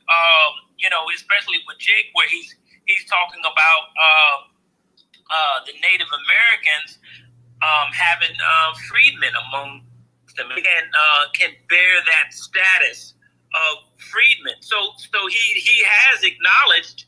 I don't know why he keeps going back and forth, but he just said he acknowledges that the freedman status is indeed the freedman isn't. On one hand, he says it's a term, but then the other he says it's only a status for that group that are of specific tribes. So that that's unfortunate that he's not even kind of having some consistency in what he's saying, because he is going back and forth. So we do know that freedman is a status. He himself has acknowledged that, but he's saying only this specific group. But he has no proof are considered freedmen, because we know from our freedmen teachers, freedmen. Ian, you kind of breaking up. You keep breaking up. Oh, my bad. Can you hear me now? I can hear you now. Okay, so freedmen was a term that was used for us, aside from Native Americans. Those specific tribes were called freedmen. So the freedman status came before. So he has to acknowledge that if he is saying that Freedman is only for them, why is it that it was first applied to us? So I'll just land there. All right, thank you. Let me go ahead and get to let me get to that question. As it opposed to that question is because Freedman was a status that was written with a treaty for the Indians, the people who walked the Trail of Tears. It was a treaty involved. We ain't need a treaty. We had the 13th and 14th Amendment. All right. That's the thing. Let me go ahead and get to let me go ahead and get the check. Check. Go ahead and unmute your mic. Y'all can hear me? Yeah, we can hear you. Live, Shaq. You were live. We get you. Yeah, peace. Status versus lineage reparations. I have a question that can be. Can someone please answer it at the end? And that question would be: can someone name all of the different types of statuses there are? Since I keep hearing the Freedmen is a status, I can stand corrected. I'm always open to learn new information. But a felon is a status. A felon is a status. A felon is a status. A felon is a status. Mm-hmm. Is a status. I can't name all of them, but I can run down a good list, and I think we just gave a good sample size of those lists. Mm-hmm. Well, I asked could you do it at the end so I could give my submission, but thank you. As far as the conversation goes, again, race is definitely defined by your phenotype. Anyone arguing otherwise doesn't know how race is even applied. The reason why it's unique in America is because they tell you in the United States Census that it's not defined by any anthropology or biology. You see what I'm saying? That the way that they put us in these caste systems is strictly to diffuse and divide us up. So going by races would be obsolete unless you were going by scientific racism. That would, i.e., be Negroid, Caucasoid, Australoid. You don't typically hear people going by those racial classifications because they just don't. They don't identify with that. So with that being said, again, I don't think there's anything wrong with necessarily black. When folks say we're not going to get stuff done without this status, it doesn't matter what you change your status to. They're attacking us because of our lineage. Now, whether some people came from other places, that can be a different conversation. But as far as my understanding, the Moorish Science Temple, which birthed the Nation of Islam, which birthed the Israelites. Yeah, I'm very familiar with all of these teachings and things of that nature. But my point is, again, we can talk about how the Moors came over here. A lot of those folks are the Spanish folk. You know what I'm saying? The Negroes. You know what I'm saying? In order to really understand where we are, you have to learn American history, and a lot of folk are not really familiar with it. I'm hearing it off the conversation, but I don't really understand what the argument is, News Toter. I'm gonna keep it a buck. All right, appreciate that, Check. Thank you. Let me give a shout out real quick to Miss Rita, Avenge Ancestors. I can't remember if I gave a shout out to you or not, but if I didn't, I want to go ahead and give a shout out to you. Thank you for the contribution on Cash App. Let me go ahead and get to Art. Then I'm gonna get to Jake. Nyhiem, like I say, I ain't forgot you because I'm gonna let you go ahead because I know you want to spill it in. That's why I'm kind of setting you back so everybody else can go ahead and get it in, and you can spill it in. What's up, DJ? Hey. Yeah, I was gonna say, let me get it in real quick before everyone else goes. Yeah, go ahead. Go ahead. So shout out to our brother Nyhiem. Make sure y'all follow the sons and daughters of the Freedmen. So in the reparations conversation, right? Because I already feel that we missed our opportunity with the OMB conversation. Shout out to Yvette Carnell and Tone when they did get the OMB at the first reparations panel. So now we kind of missed the opportunity within the last year or so, because everyone want to name bank to a certain extent. So basically the next census ain't going to be to 2030. So what should we classify ourselves as in order to obtain reparations federally and state-wise and, get this land and all this other stuff? Because we all understand, I think we're saying the same thing. But go ahead, dog, you got it. Shout out to the room, share the room. All right, go. Were you asking me that question, or you just? I'm curious. Yeah, I'm actually you specific. Yeah. All right. So let me answer that real briefly. Hey, let me know if you want me to repeat it real quick. I know it was a lot. We were invited to speak at the OMB before Yvette Carnell and ADOS. That's first and foremost. Again, shout out to Sister Tiffany Quarles out in California. She was the one that made that happen. They split our time with ADOS. So ADOS got, I can't remember, Ali was the one did the presentation. I think 15 minutes, and we got the 15 minutes. Those were the only two names that they were considering. American descendants of slavery and American free. And this is why I guess they gave us equal times, because they looked at the arguments and saw that they were similar. The reason why, number one, we don't use American descendants of slavery is because that's a brand name for Yvette Carnell's foundation. And they get to determine who actually is ADOS. I got the screenshots of their tweets and their posts to prove so. So if that's the case, then you can't be that unless they say that you're that. American Freedmen, as you can see in the background of my screen in a book that dates back to 1866, it has precedent in this country. And when we made our submission to the Office of Management and Budget, we were very specific about what we were trying to do. This charge of ethnocide is a BS charge, and we read what we submitted, and I could read that again maybe a little later if I could find it. But we read what we submitted to people more recently, because they kept listening to a bunch of liars that tried to say we went up there and tried to change people's ethnic. First and foremost, the only ethnic group that's recognized by the OMB before this SPD Special Policy Directive change was Hispanics. So everything else was a lie. We wanted a breakaway box under black that said American freedmen or non-American freedmen. We wanted education put out there so that those people from the Caribbean or African or wherever that phenotypically look like us could understand that it serves in the same way as checking the box that says Hispanic or non-Hispanic. This is what we went to the OMB to do, and we can prove it. You can listen to the liars all you want, but all they're going to do is keep producing lies, and we just going to keep producing the facts. So that's why we went with American Freedmen. All right. Thank you, Nyhiem. Let me go ahead and we got a new speaker up here. Let me get to Voice of the Aboriginal, and then I'll get to you, Art and Jake. What's up, family?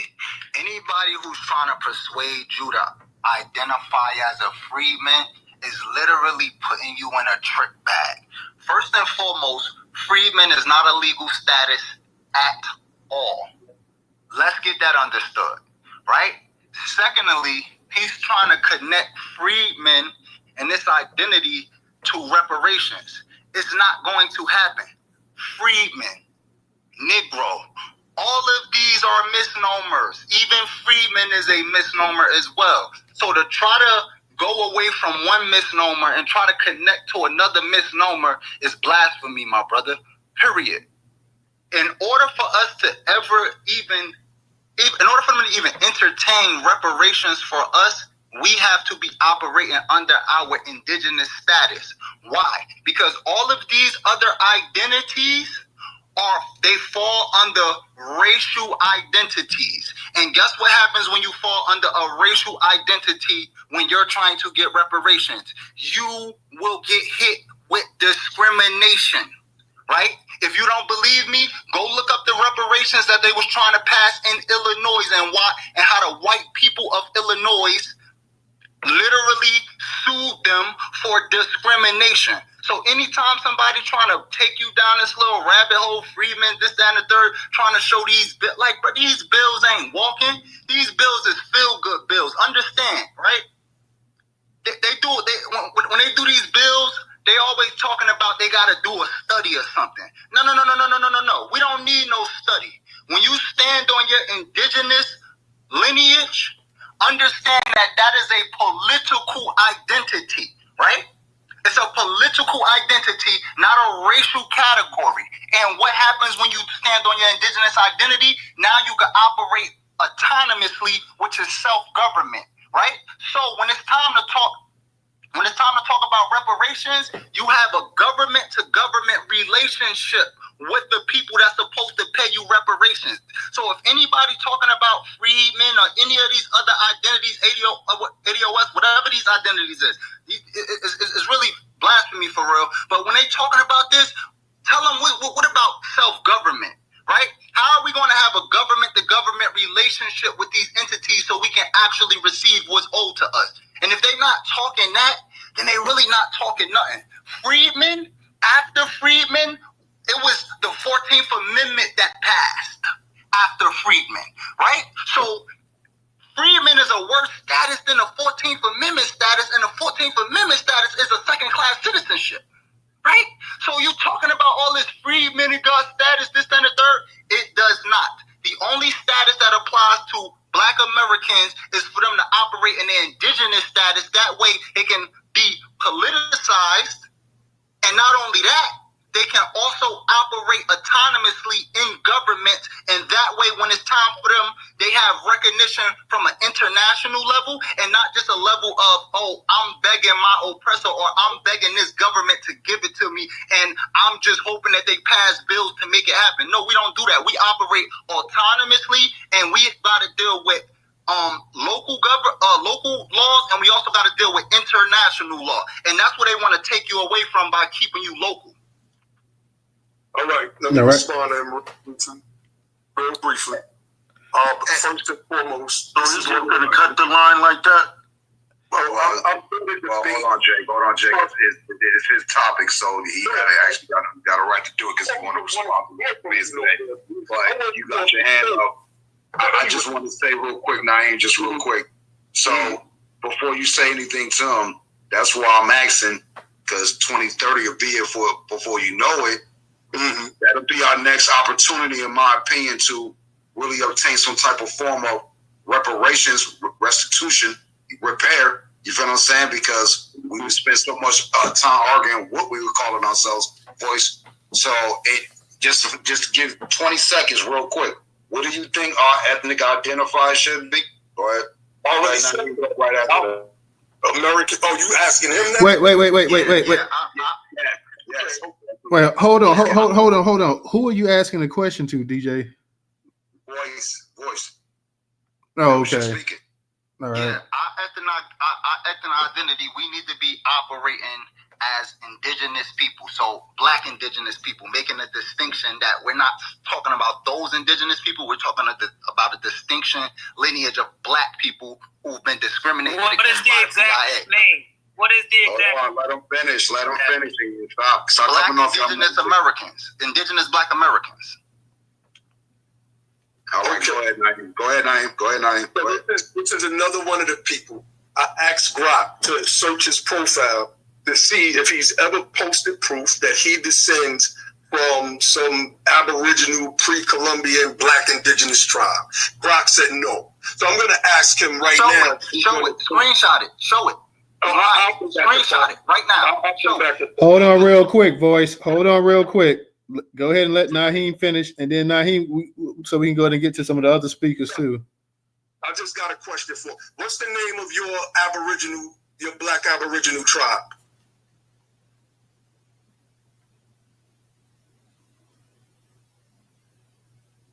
Who was that question? Who was it? That's for the voice of the Aboriginal. What is the name of your Black Aboriginal? Huh? Shinnecock. Bro, I'm talking about Jake. Bro. Man. Yes, I am. I can prove it. Hold on, wait. You see, we all can prove our indigenous status. I can prove Facebook shots and everything of my family standing on there. It's a trick. I can prove Facebook. Okay. We got too many people talk. Let me mute this thing again. We got too many people. We can't have 3 people. We can't have 2 people talking at one time. So go ahead. That's why I want to go ahead and try to get this thing back in order here. One person at a time, and then let's move it around the room so everybody can get a chance to talk. Voice of ancestors, go ahead and answer the question. I guess what he was saying about your tribe or whatever. Listen, bro. Listen. No, you moving the goalposts. I don't gotta name nothing because all I said is we need to operate in our indigenous status. That's all I said. I never said nothing about nothing outside of that. Period. So what are you talking about? I never said nothing outside of that. They always do that. That's what they do. That's what I'm saying. So speak about what. So this is what I want to say to Nyhiem. Speak about. Hold on, Nyhiem. Hold on, Nyhiem. Drop Jake for him. I'm dropping. Look, Nyhiem. Speak about what's being said to you. Don't move the goalposts. What's better, indigenous status or that Freedman stuff you talking about? And prove it. Period. Outside of that, I don't want to. Don't try to move the goalposts and start talking about something that don't got nothing to do with what we talking about. At the end of the day, we about to stand on what has more legal precedence: us operating in our indigenous status or that Freedman BS that you talking about. And let's talk about that. Okay, I think Nyhiem actually dropped down into the listener section. So Nyhiem, get a chance to come back up here. Let me go ahead and get to and that's why I was trying to keep the order of the room, because now I've actually lost order of who was next. Can I say something just real quick? No, hold on real quick. Let's go ahead and get back to order of the room. And let me get the Art, and then I think it was Jake, Ian, because I wanted Nyhiem to go last so he could go ahead and get more time to actually talk as well too. But go ahead, Art. Hey, Art, just real quick before you go. Everyone, keep your hand up. If you feel like you got to verse someone, I don't understand why y'all can't. Y'all so smart, right? Why can't y'all just remember what that person said? You feel what I'm saying? Or write it down. You feel what I'm saying? Because at the end of the day, y'all messing the space up where everyone want to come off the mic. I understand this is how we do in most rooms, but this is the news total room. So, let's show some decorum to each other. But go ahead, Art. You got it, dog. Yeah, it's really weird when somebody says that they don't know what I said when I cite everything I said. So that just tells me, that you didn't look at anything I posted, which tells me everything I need to know. So I don't even need to respond back to whoever was talking to me on that regard. I asked Grok, because dude seemed to be hyper on Grok. So I said, let me talk to Grok then. So there's no difference between Freedman and a citizen. Yes or no? Grok says yes. There's no difference. So it also, summary of statuses in America. Yeah, divorced and other ones have social status, and there is some relevance to the legalities of said social statuses, such as the military, et cetera, right? But sort of like your citizen or nationality or that type of status. There's only non-citizen nationals, naturalized citizens, sort of like derivative citizens, and then citizens at birth. The term freedman is not a distinct status in the U.S. Code, the naturalization law. So it's basically, and that's U.S. Code 8. So I'm just trying to figure out where that is. So, and then also it said, I asked, so the next thing I said, well, it's not there. Is there any use case in law for freedmen? Yes or no? No. Is freedman a proxy to an ethnicity based on law? Yes or no? Yes. Is freedman, free Negro, and free Black the same status? Yes or no? Yes. So it's not rocket science here to see what is going on. You got free man, free Black, free Negro, all the same status. Because guess what? Freedmen didn't always exist and it wasn't always used, but free Negro and free Black was. They were basically interchangeable. Nobody's going to have that conversation. So that's why you got to ask Grok yes or no questions. It's probably why AI is going to take human jobs, because too much bias. So again, for the people in the back, what I said, and it was very simple consensus, and again, I talked to Grok about this, so you can go read our chat. You can even continue our chat if you would like to do so. But what I basically said, there is no harm without the race-neutral harm of race itself. That is a very simple concept. So if you continue to participate in your said harm, it's problematic. Slightly to Voice's point. So it's like because let's go back in history and remove race. How does slavery happen? How does Jim Crow happen? How does black codes happen without race? See how that works? And it transcends time. See how that works? So when the race of harm is still continuing today, it's on job applications. It's on other forms of things that intermediate, that can cause bias. But they already knew that since the 1970s because it was on sociological reports, which is why you can self-identify today. Now, I don't understand.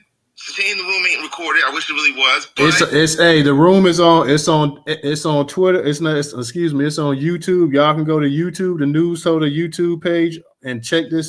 This space is being recorded on YouTube. I was gonna say, Art, you got to go ahead and get ready to land your plane. I'm gonna give you a minute. Yeah, I want to land it. I don't need that long. And so when everything's a clear point, it's not really hard to talk about. Everything I posted was .govs. Dude kept saying Grok, so I cited Grok about Freedmen. Asked it very simple yes or no questions. And I guarantee if you had asked him those simple yes or no questions, it wouldn't have been.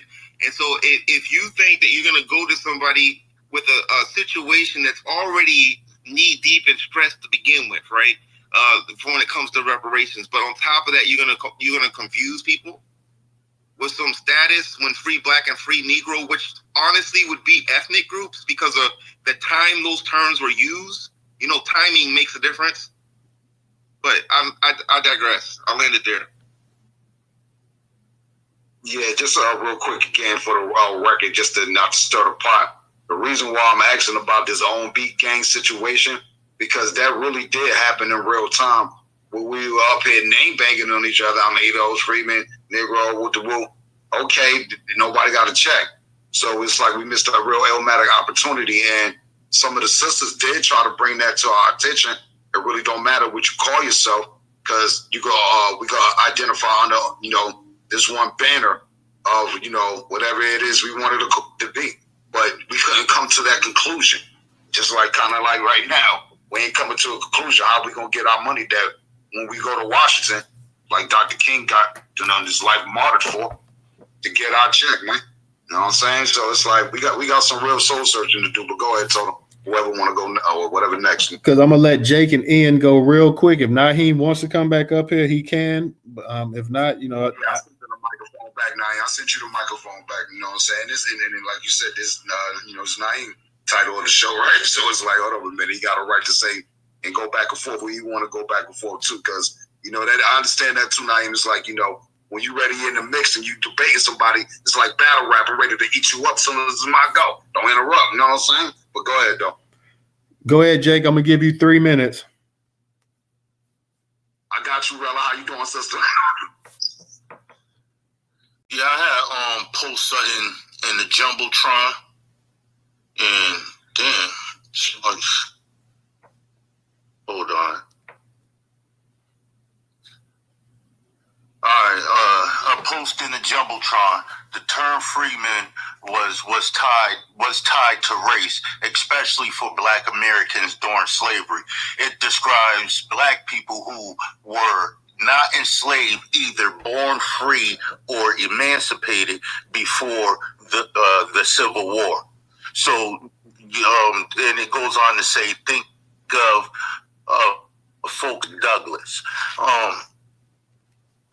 So the term Freedman for Black Americans, it wasn't a status, it was a term. It was a status for those who was free from the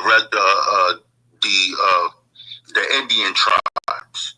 It was a status for them, and it was a treaty written with these people up under that status. We didn't have, it was a term for us, for the formerly enslaved.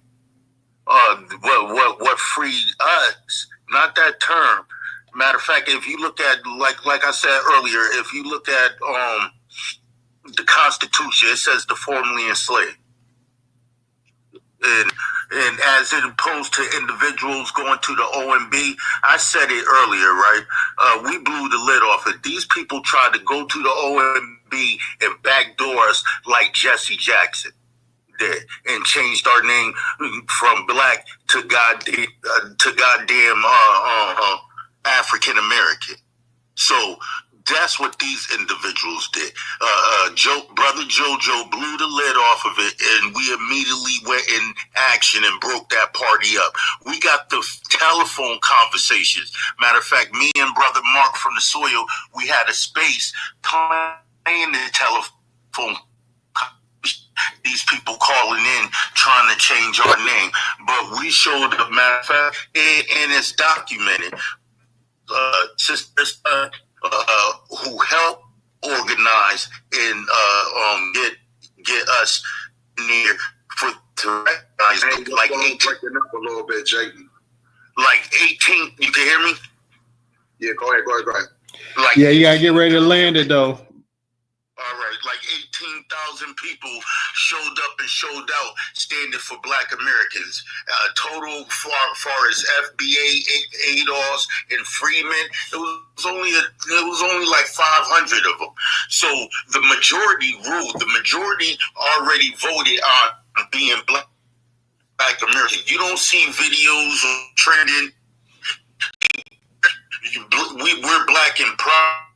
You know, Black is on our birth, Black culture, Black History Month. We're standing on being Black. That's our ethnicity, and we're not operating in race. We're the only Black people on the planet. All right.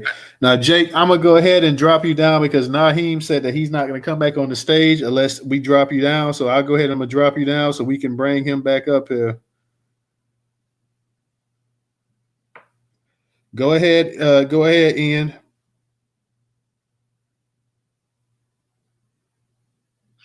You hear me? Yeah, I hear you. Yeah. That's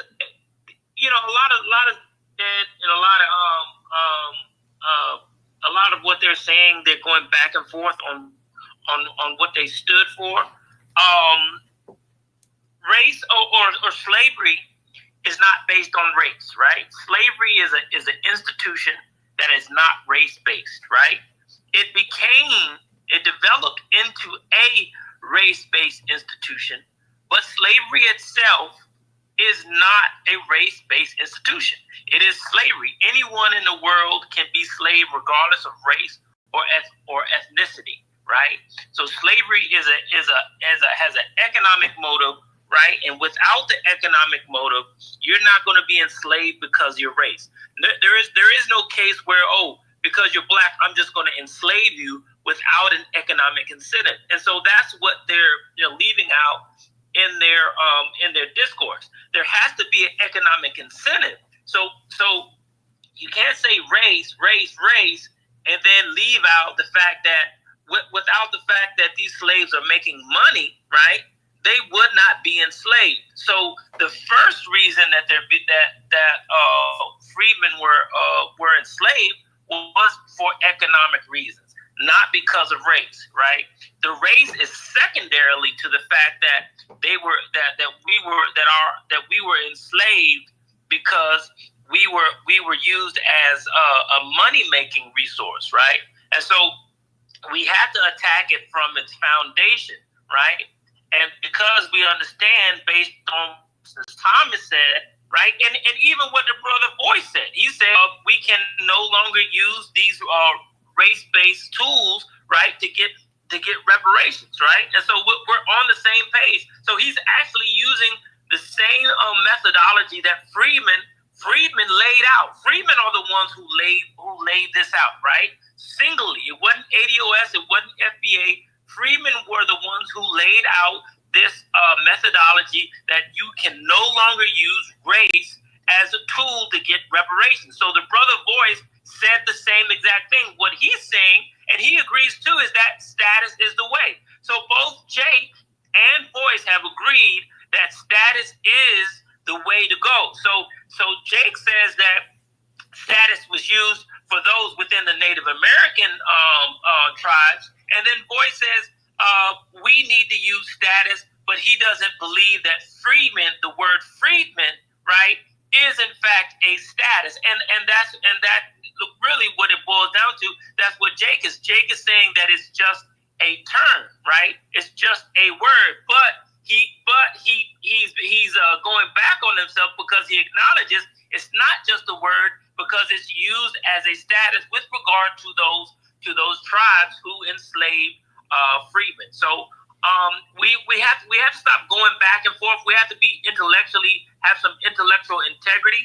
If we have already established the truth, you can't just keep going back and forth, going back on your words so we can actually move forward in this discussion and in this movement. So but I'll leave it more so up to Nyhiem to give more in depth as to Freedmen being a status versus being a term. But as I said, Jake already established that that the word Freedman is not a term, but it is a status. Voice doesn't believe so Voice needs a little more convincing. So I'll just land there. All right, appreciate that, Ian. Shout out to Clarence for his contribution on Cash App. I'm gonna get to Nyhiem, but let me read Nyhiem. Somebody left a super chat for you, and they want me the same person about the Moorish temple. Philly Freedman Bauer says so. Nyhiem is denying the Moorish Science Temple teaches that Moors had a presence in America before Europeans. He's not a real Moor. Do you want to respond to that as well?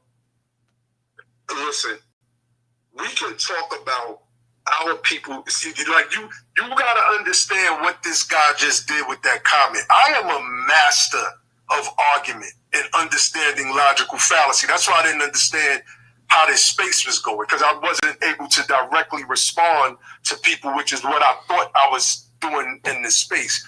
But what that guy did with that comment was a bait and switch. He talked about the teachings of Noble Drew Ali.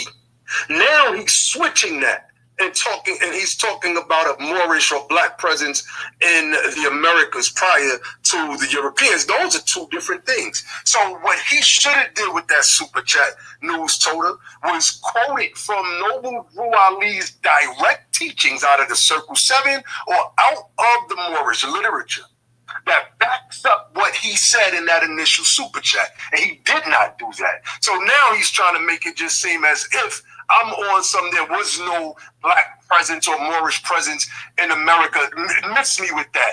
And that guy, whoever he is a fake Moor because he attributed false teachings to Noble Drew Ali. He should be in the space right now, but he's not. He's helping you get some money in your coffers. So it is what it is. So that was me addressing that. Now let me say something. Let me say something real quick about the debate thing, because what we try to do is move move this conversation around so you can speak to as many people as possible.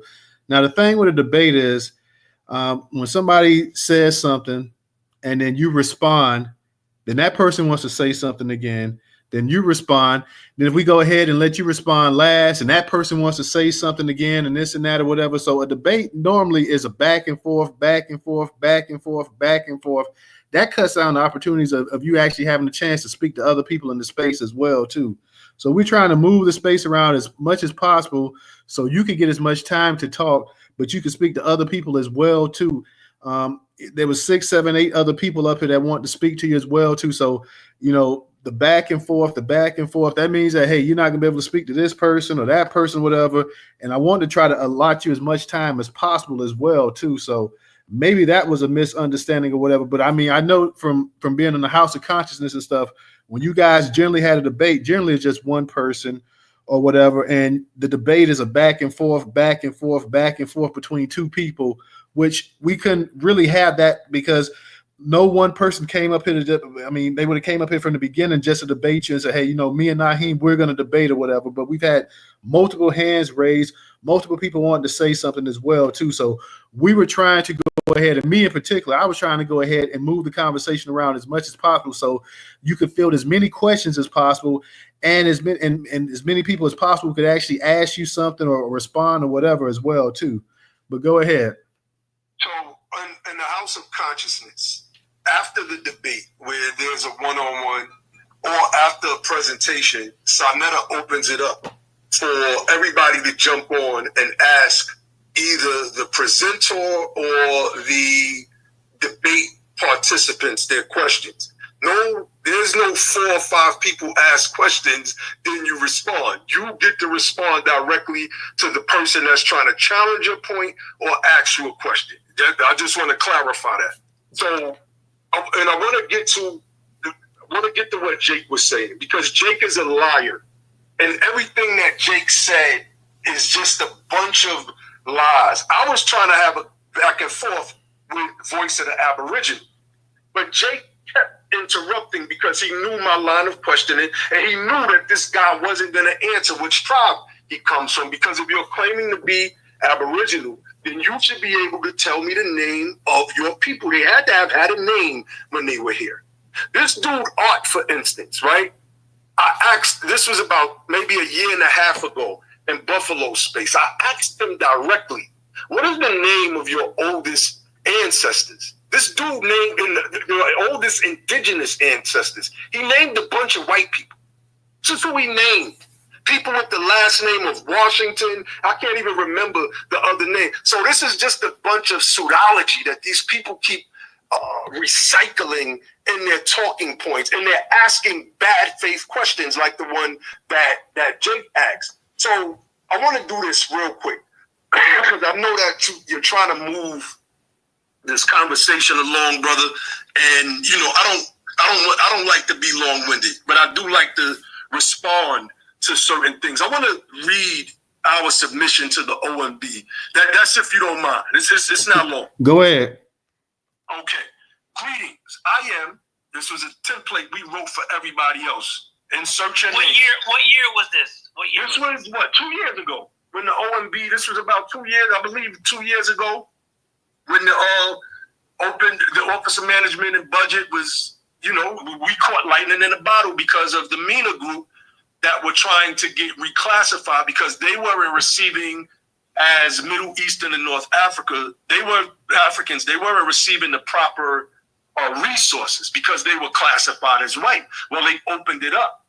So Jake and FBA, JoJo, and the rest of these snakes, these lion snakes, made it seem as if we went up there to do some nefarious back channel stuff. So I want to read what we actually submitted to the OMB because, again, Jake is a liar.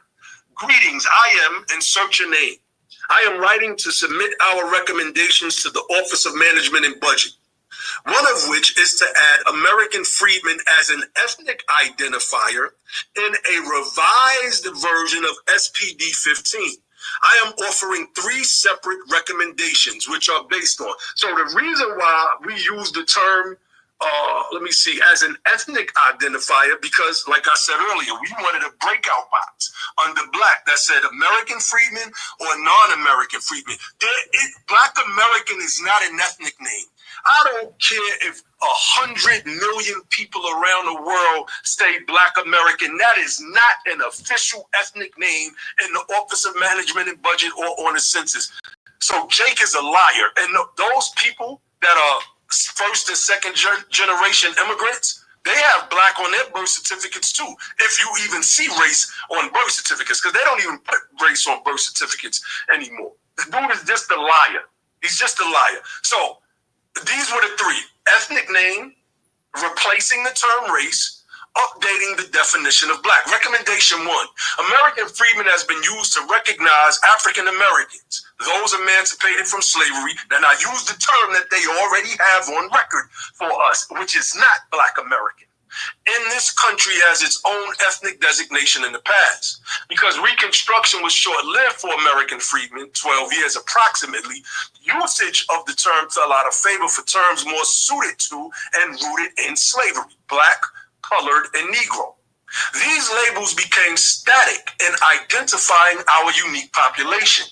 Now, someone can migrate from Africa or the Caribbean and will be classified as Black/African American, which blurs the identity of our unique American ethnic group. In comparison, Reconstruction for the Black Indian Freedmen, Chickasaw, Choctaw, Muskogee, Seminole, Cherokee, lasted until 1979, 113 years. These groups retained not only an understanding of the status, but also their name Freedmen. And because of such, in the present day, use as ethnic identifiers names such as Cherokee Freedmen, Chickasaw Freedmen, Choctaw Freedmen, etc. Below is recommendation 1. This is our proposal for how our unique group is requesting to be identified in the OMB. Ethnic definition. American freedmen, a descendant of persons emancipated from slavery in the United States. And then it says ethnicity. American freedmen, non-American freedmen. Jake would have to present a counter to this. We got recorded phone calls. He was a liar. Stewart is just a liar. Recommendation 2. The American Anthropological Association recommends the elimination of the term race from OMB Directive 15 since the 2010 census. They have noted that, quote, during the past 50 years, race has been scientifically proven to not be a real natural phenomenon. We agree with this position. We recommend that the term race be replaced with the term population group. The term can be abbreviated to read pop.gr or some variation. Last one, recommendation 3. The current definition of Black in SPD 15 reads, Black or African American, a person having origins in any of the Black racial groups of Africa. This is what we wrote in response to what they already have. Not what that liar Jake and Booby and all the rest of these guys have been saying all over this. I'm reading you what we submitted. We said this definition, although Black is a mere social construction, as compared to the other definitions, is vague. If Black represents a whole race of people, the phrase, quote, Black racial groups of Africa is confusing, as it implies a race differentiates racially as opposed to ethnically. I know I'm losing Jake and a lot of other people. This definition is construed in this way only for the Black racial classification and no other. We believe this to be a technical error. Our suggestion, Black or African American, a person having origins in any of the original people of the African continent. This X's out the Charlize Therons, the Elon Musks, and those people that try to make that claim that they are somehow African Americans too, or Black, no Black. No, go ahead. I got you. Black or African American, a person having origins in any of the original ethnic groups of the African continent. I thank you for considering our recommendations to update and revise the racial and ethnic categories. I want somebody to come up on this stage and show me how we try to ethnocide our own people. This is just some BS these dudes tell themselves on this app because these people are obstructionists. Nothing that they are talking about has been put into practice. Nothing that they're talking about can be put into practice because you can't write Black American in any reparations legislation and think that that's going to pass voice of the Aboriginal, which is exactly what you see in Evanston, which I break down in my white paper that I wrote, which is why we have to use status and we have to use harms. I don't know what you're talking about. I have no idea.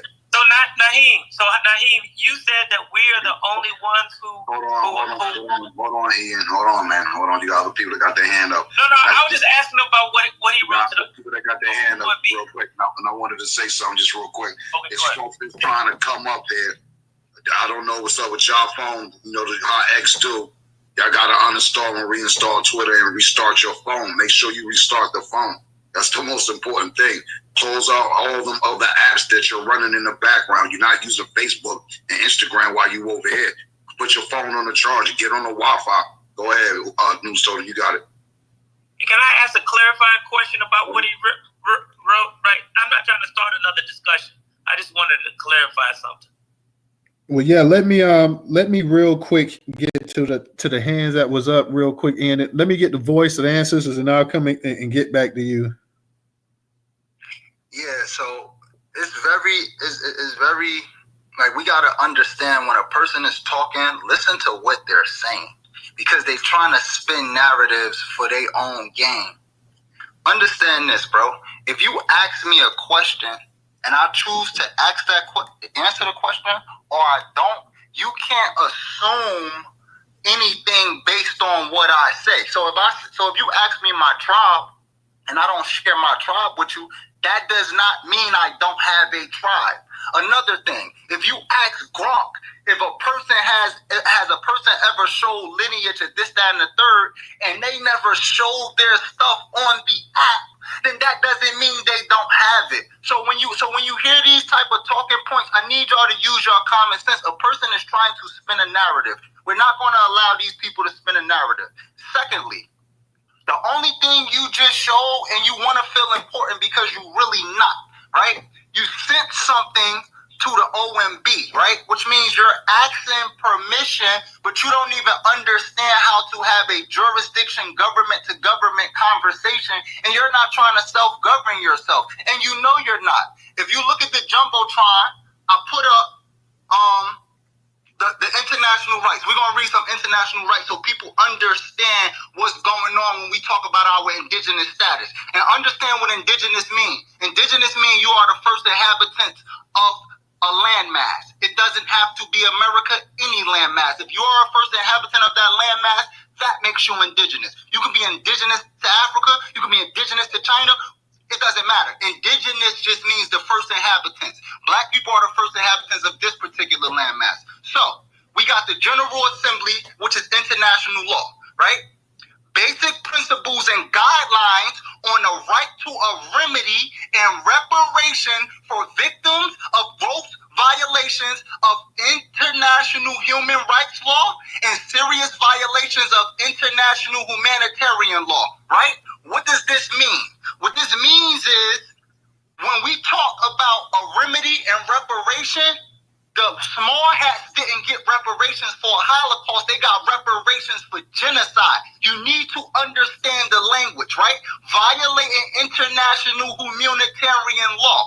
Why is this important? It's important because if you identifying with these misnomers like Freedmen and things of that nature, this is actually crippling you because you're becoming a false legal representation under the jurisdiction of your oppressor. As an indigenous person, the Constitution is the supreme law of the land. What does it say in Article 1, Section 2, Clause 3?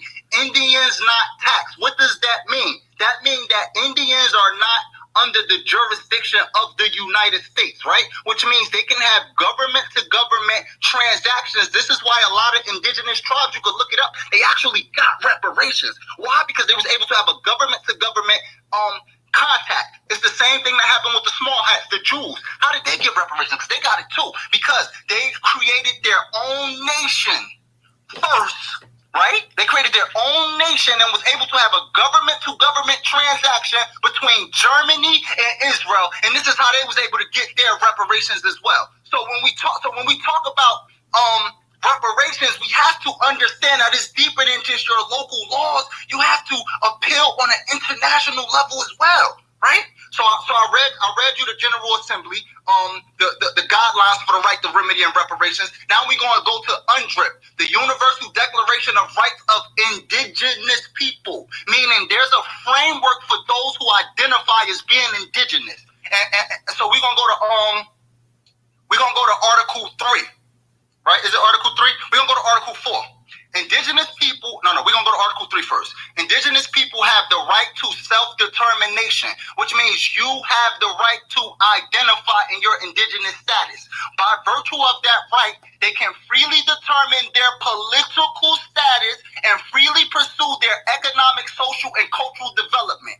Indigenous people, in exercising their right to self-determination, have the right to autonomy or self-government in matters relating to their own in matters relating to their international and local affairs, as well as ways and means for financing their autonomous functions. You understand what I'm saying? So when we talk about reparations, see, it's a trick bag. I don't know if these brothers, I don't have nothing against these brothers who identify as freedmen, except probably the antagonizing one. But besides him, these brothers probably really have good intentions.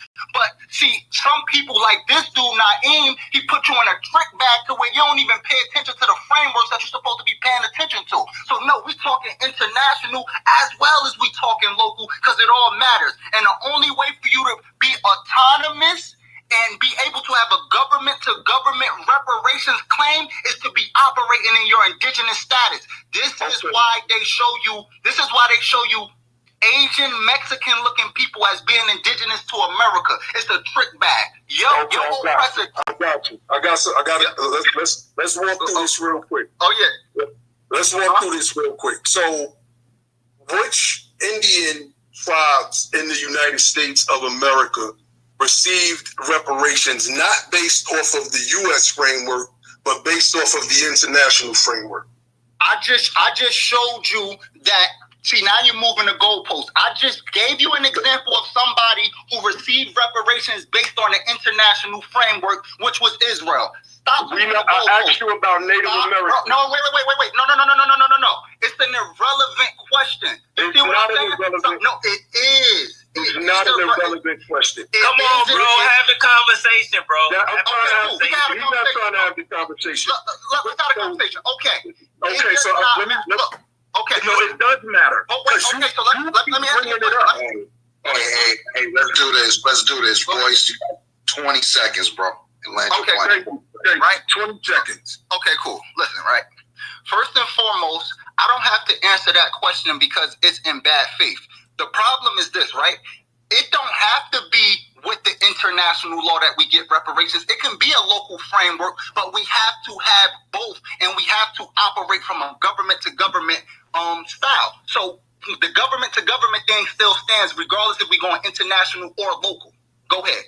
All right, I got one more question. Notice, every time I ask him a question, he says he doesn't have to answer my question. That's just weird to me. While this dude is trying to school me and everybody else on a bunch of sovereign citizen nonsense that we was talking about 14, 15 years ago. So my next question is, which provision in the Constitution allows for reparations for its citizens?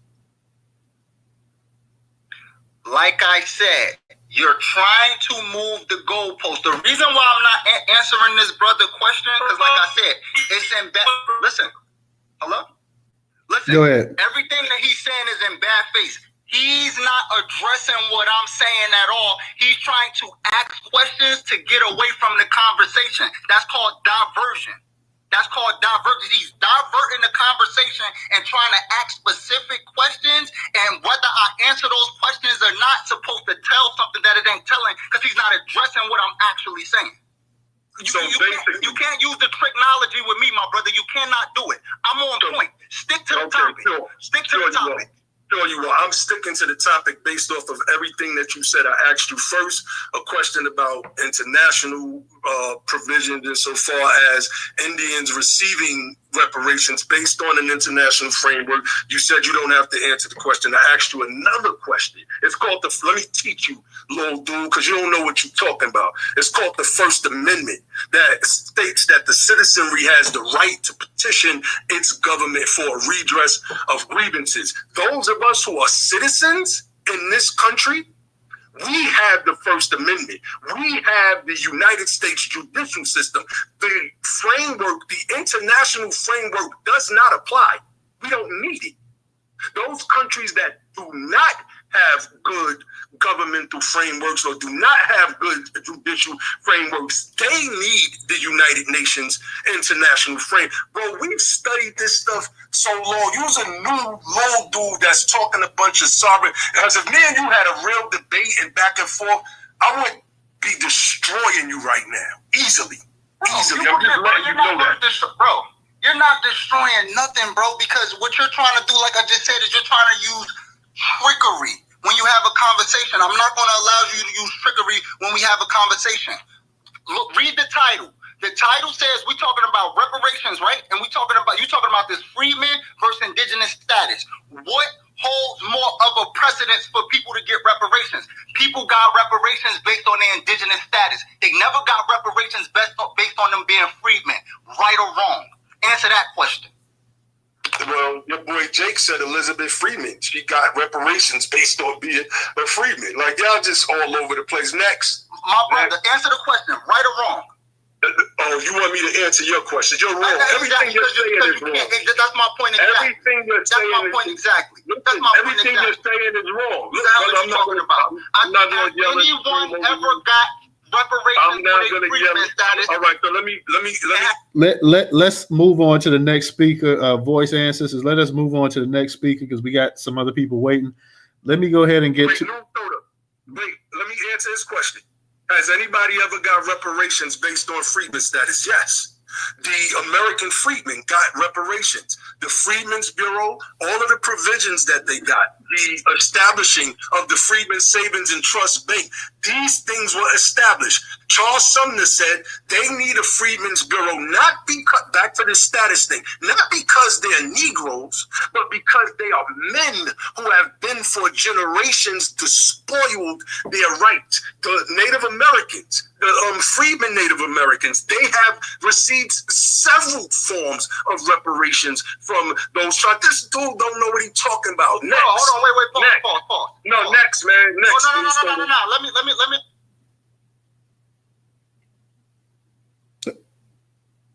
Yeah, let me address that, then we can move on. First and foremost, what happened to those voice ancestors? Let me go ahead. We're gonna get back. We're gonna come back to you. We're gonna go ahead and get to Ian because he's been waiting patiently. Let me get to Ian, then I get the Art, and I'll come back to you because we're not gonna keep this space going too much longer. Go ahead, Ian. Yeah. Because I was gonna ask Nyhiem a follow up because he was saying that we're the only group that kind of were handicapped with regard to our ethnic delineation. So I guess I was trying to see. So was he saying that every other group, and I don't know how you define group, but every other group is able to diversify ethnically wise with regard to the OMB, and we're the only ones who had the kind of the flat blackness? Is that what you were saying? Well, remember, before they just combined race and ethnicity with and that's how you pronounce it, voices. It's ethnicity. And Jake, it's ethnicity, right? They just combined those two things. Prior to this recent SPD Special Policy Directive 15 change, the only recognized ethnic group in the CDC, on the CDC's website and for the Census Bureau, according to what was originally called what was it called? Something 15. It's just escaping my mind. Now it's called SPD 15. The only ethnic group was Hispanic. Now, within the breakdowns of all of these groups, you'll find different ethnicities, right? Within Black, you're going to find Jamaican American, you're going to find Haitian American. Within white, you're going to find Italian American, you're going to find Polish American, etc., etc. But there was only one that was official. What we were trying to do was add a separate box so that, and I hope I'm answering your question. I'm kind of trying to tie in a bunch of different things, but we were trying to add a separate box so that we could get proper disaggregation of the data, kind of like a legal continuation of the color of wealth reports. What the OMB did, because there was so much beefing with these obstructionists and the legacy organizations, all of these people were basically on the same side with the legacy organizations, the NAACP, the Urban League, etc. They said, you know what, we're gonna wait to DJ's question. And I don't think it's even 2030. That's the census. The next time they're gonna do a change, I think, if I'm not mistaken, is actually 2027, and it'll be reflected on the 2030 census. So the MENA group was able to change and be recognized as its own race/ethnic group. They were the ones that brought this particular fight. It's on us now to get together and bring a different fight. Black American is not going to be the ethnic identifier because the racial term is already black. It's already there. It's just like the people that called in that was talking about Negro. One of the statisticians said Negro is still an option on the census. People just have to write it in. We've not eradicated it, but they put out a report stating that they received so many calls from so many people, not this little group on Twitter that want that term Negro eliminated, and they are seriously proposing that. So, there's a lot of misunderstanding when it comes to what's going on with the Office of Management and Budget. We're going to stand on American freedmen. We don't care what no hater and illiterate, can't even pronounce simple word type of dudes is talking about. Period. All right. And so you have no problem with that coming under the umbrella term black if need be. I mean, if need be, right? If need be, but I would propose getting rid of the term black. This is some term that these Europeans gave us, and they gave themselves white. Remember, there used to be a yellow people. There used to be a red people. Those people knew that these were racially derogatory terms. And so they fought the U.S. to stop being recognized as yellow. They fought the U.S. to stop being recognized as red. This is why in 1977, when they come up with a special, what is it called? I can't think of the first name of whatever S something 15 right now. I've been saying this thing for years. It's just escaping me right now. You didn't see red or you didn't see yellow. You seen black, you seen white, Native American or Pacific Islander, Hispanic, and what's the other one I'm missing? I'm missing one right now. But you didn't see yellow and you didn't see red. These are racial terms that these people gave to us that they branded us with. These weren't terms that we knew back when we were African tribes. Even if you're claiming to be indigenous, which none of you are, because you can't even name a tribe or trace yourself back to any ancestor here that was a quote-unquote black indigenous. Not saying that black people wasn't here. You can't trace yourself back to them. What was the word that they used to describe themselves? It couldn't have been the German word black, because the word black is of German origin. These people are bugging, man. Y'all not studying anything. Y'all just talking and running y'all mouths. And those of us that's about doing this work, we get actual work done. So have you ever? Hey, hold on, Ian, hold on. Let me go ahead and get to the art and get the voice of ancestors and stuff. And like I said, because we ain't gonna be holding this space too much longer. Art, go ahead and unmute your mic. Yeah, you gotta love how terms aren't a race, but then you go into the OMB, which has to do with race. But if it was a status like citizen or immigrant, I wouldn't need my race. It's kind of weird. But I digress on that point.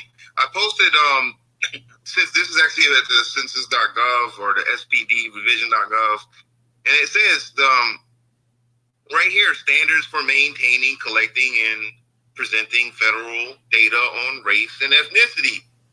Data on race and ethnicity, but it doesn't say status. No, it doesn't say status there. But anyway, I digress again. The categories in these standards are understood to be social political constructs and are not an attempt to define race, ethnicity, biologically, or genetically. They are not to be used as determinants of eligibility for participation in any federal program. Maybe that's why Elizabeth Warren got away with, I don't know, being a pretendian, which is a racial term. So it's funny, even in your insults, you keep sticking to race. Or you don't want to insult a status? Oh, okay. So, again, it's weird to me that there shouldn't be an OB. So I also posted another thing, census.gov links again for all those, the ACS codes. And if you look through it, there's a section that says black, but then when you go into black and you really start looking, the codes from 3,000 to 3,099, black. But when you go to 3,100 to 3,404, African. Wow, it's almost like they make a distinction at census.gov already. So all I had to do is tell census.gov to go use that other data that they already have. Oh. So if it seems to me, if Freedman is really the status that everybody says, you don't need to go to the OMB. 15-second response, Minnesota. All I need is 15 seconds. By proxy alone. So, and so, given that I posted this super. Let him finish up real quick, and then you got it. Yeah. So since I posted that super dark dude who was white, because North Africans can be white, ironically. And then I posted 2 white ladies that can be black, ironically, because you can self-identify since 1970. The problem is when you go back on the harms, we're going before 1970, which means you couldn't self-identify, which means those wasn't chosen. They were picking. They wasn't like picked by you. So anybody that would add self-identification is completely different than reparations. So anybody talking about, self-identification is related to reparations, no, it's not. Not at all. And if they're going to use ethnicity, they already have ACS codes that they can use that differentiates us. And on top of that, if freedmen's of status, you don't need ethnicity or race that the OMB does in the first place. I'll land it. All right, go ahead, Nyhiem. Articulate nonsense. That's all he does. So anybody that, and Art has heard us say this 1,000 times, Freedmen, as I've read earlier from the definition from that case, is in fact the status.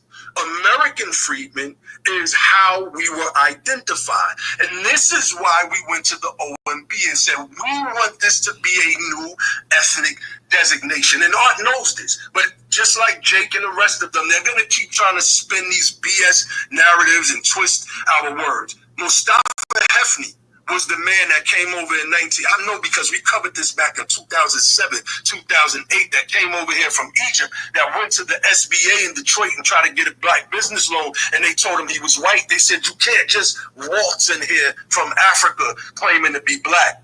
They just recently changed that. I don't know what this guy Art is following, but this is what the whole MENA fight was about, and they just changed that. They just changed it. So now they have their own classification and the racial classifications. And now end on, I was going to be 15 seconds, but he added that last part on it. Yes, these names cannot be used for determinants for any federal program. We've been saying that from day one. Art probably heard us say it, and he's just repeating it. But when we're using American freedmen, we're going to the OMB to say, just as I read, distinguish us from the other people that are classified as black, the Caribbeans and the Africans and any other group.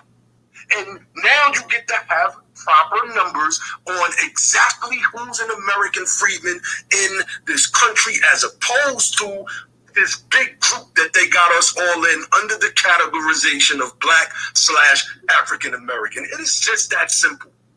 It's not complicated, and Art knows this. These people are BS artists, man. All right, appreciate that. Let me go ahead and get hold on. Art. Let me get Rock Roller in here real quick, because we're not gonna keep this thing going too much longer. Rock Roller, go ahead and unmute your mic. Yeah, what's up, Nyhiem? Can you hear me, bro? Yep, I hear you, brother, man. Yeah, shout out to the AJ Tata, Chickasaw language, Lusa. Who the? Right? Oh, this ain't that nigga. What's his name? Drunk ass up in here. Is it? Don't come off your mic, bro. Hey, go ahead. Yeah, drop him. Yeah, go ahead. You so far in the shadow realm, you'll never come back here again. Go ahead, Rock Roller. You got it. That's my man, Everclear. Yeah, stay on it. Everclear with the plus. That bro retarded.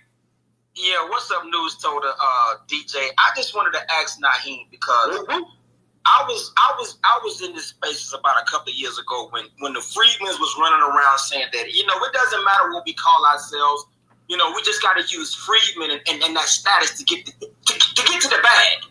It doesn't matter what we call ourselves. But I noticed about less than a year ago, now all of a sudden y'all want us to be identified as Freedmen.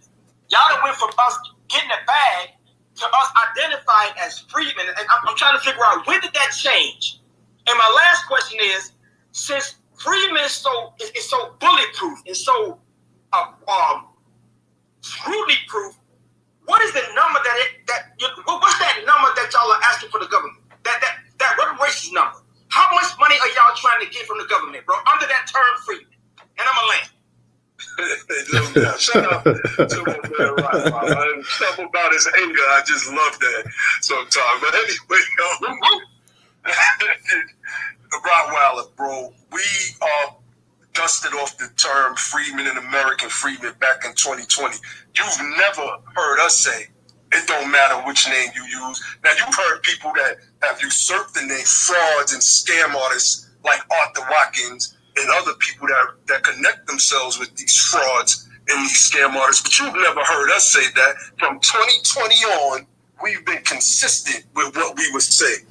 Now, the number that we push for, and you go to our website, usadof.org, and you'll see, we let Dr. Darity edit that our article, What is Reparations? And I believe that number is 17 trillion. So that breaks down to about $840,000 to $890,000 per household. We're doing our own valuation to whereas we're trying to break that down to $400,000 per individual because, he's a socio-economist and he's looking at it through the lens of household median wealth and how that compares to white wealth in this country. And we're more apt to look at it through individual. A lot of our people are homeless. A lot of our people are part of broken families where, the original mother and father might not be living together with the child. That child may just be living with the mother, or that child may just be living with the father. That person's partner is probably not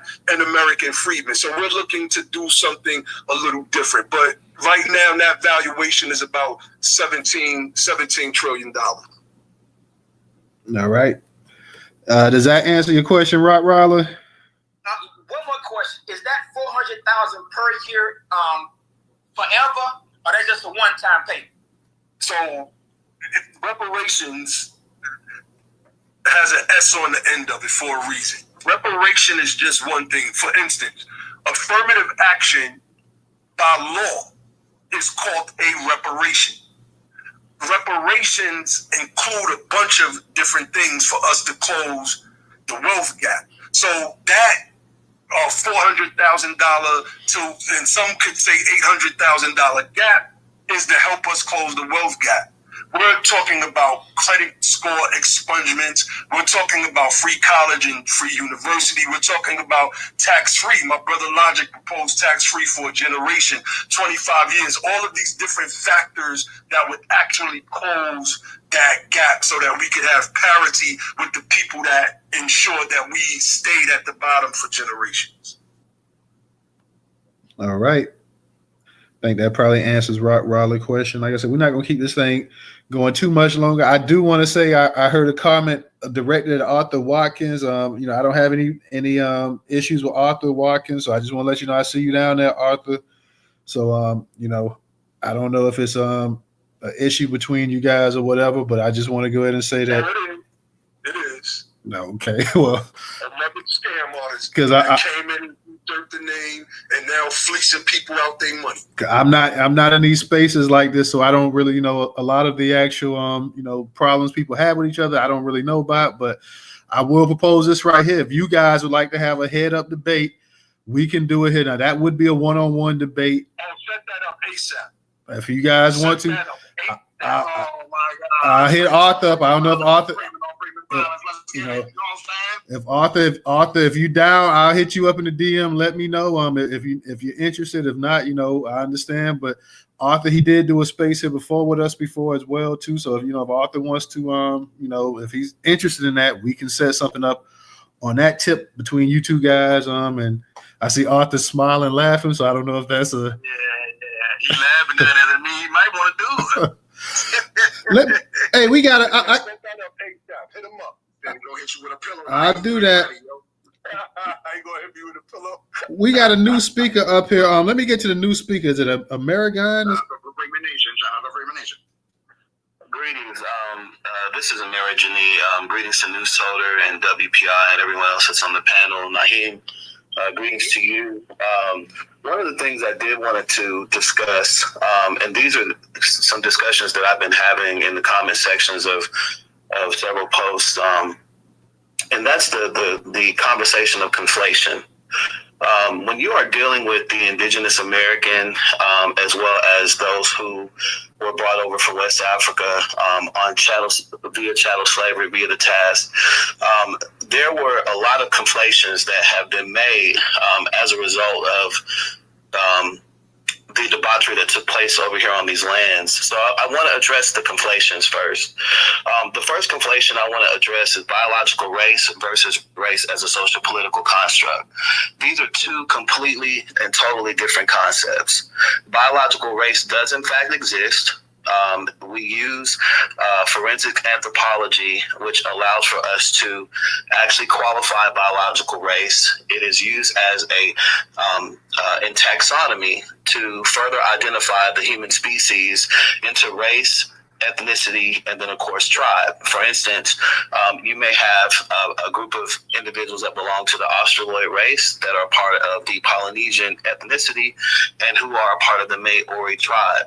The reason why race and ethnicity and tribe is so important is because it prevents the indigenous erasure and allows us to preserve that particular group of people. No different than if you had an endangered species that you were attempting to protect. So I just wanted to speak to that. The other thing I wanted to talk about is there were two groups that were placed under a particular terminology that everyone's been discussing tonight. The American Indian and the West African were conflated into two groups under the Negro Act. And so one of the things that needs to be understood is that this conflation has caused a lot of confusion, because a lot of people are trying to say that, Black people are indigenous to these lands and things of that nature. And what people have to understand is that the word Black, as it relates to a particular group of people, has always been defined a group of people that came over from West Africa, right? Now, what I wanted to do is I wanted to first point out the SF-181 form. And this has already been done tonight, but I want to point it out again for my point. The SF-181 form says, Black or African American, a person having origins of any of the Black racial groups of Africa. If you look at the etymology of the word Negro, it says 15th century, a person of black skin, or black skin race of Africa, right? Then when you go further down, it talks about how that word Negro was replaced with the word Black to denote individuals who come from Africa or of African origins. So the reason why this is important is because American jurisprudence has already interwoven within its the United States already has interwoven within its jurisprudence remedy for Indigenous Americans. So the claim for Indigenous Americans is not the same claim for individuals who suffered on the transatlantic slave trade. So I want to be clear on that, because these are things that a lot of people are attempting to conflate. And so I wanted to touch on that. There was a gentleman by the name of Monteiro who had wrote he had made a statement, and I'm looking for the statement now, but I want to show the reason why the term Black does not should not be used to define Indigenous Americans, right? And so it says, Monteiro reveals how they invaded indigenous lands and took war captives, describing them as Negroes de terra, that is, Blacks of the land. In the colonial period, the usage of Negro often signified slave, thus slaves of the land, as opposed to enslaved Africans. So the word Negro and Black were actually social political constructs that were used to subjugate indigenous peoples and to commit denationalization and genocide for the purposes of stripping us of our indigeneity as well as our land rights. And this was further perpetrated through the Negro Act, the Racial Integrity Act, and the Indian Removal Acts, okay? So I did want to address those points because our claims as indigenous people are completely separate and different from any individuals who have suffered under the task, all right? And the last thing that I wanted to say, well, actually, that was the last thing I wanted to say is the remedy for Indigenous Americans is completely different. And so I know there are a lot of people that, are frustrated about the conflation with Indigenous Americans and those who are called American Freedmen. And I think that those particular claims should not be conflated. They should be completely separate. We already have our remedy. And so with that, I'll land. Now, this is what we've been saying, right? This is what we've been saying, that if you're claiming to be indigenous, if you're claiming to be a Black American, and that Black American somehow means indigeneity, then you have a separate claim than us. What are you fighting us for? The reason why these people are fighting us because they are American freedmen, meaning they are of the same class that we are of, and they're deluding themselves.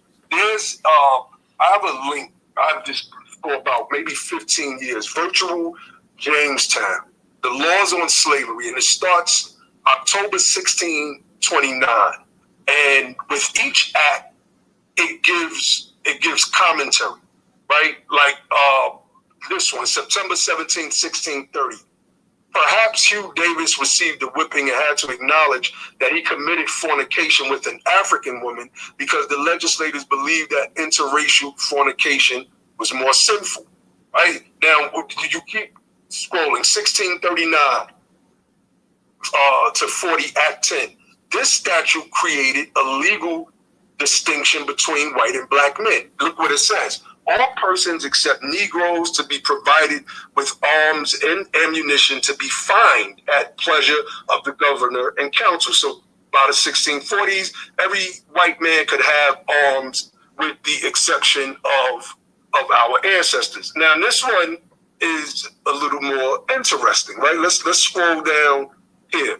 This is March 1655, 1666, Act 1, an introduction to the acts concerning Indians, and the commentary reads, colonial legislators created a distinction between Native Americans and Africans in the statute. This is, and it also pushing back against some of what you were saying with the conflation part, and I want to speak to that. I'm not going to read the act, but this is what the commentary says. Colonial legislators created a distinction between Native Americans and Africans in this statute. And this thing, even previous and afterwards, the distinction was made, but this was the first time that in the legislation, we get to see Indians and Africans, meaning quote unquote Negroes or Black people, because they use the term Negro in the act. I want to lead into the misinformation around Walter Plecker, who was in Virginia. He did not have the power to quote unquote reclassify people all over this country. It's just a BS talking point.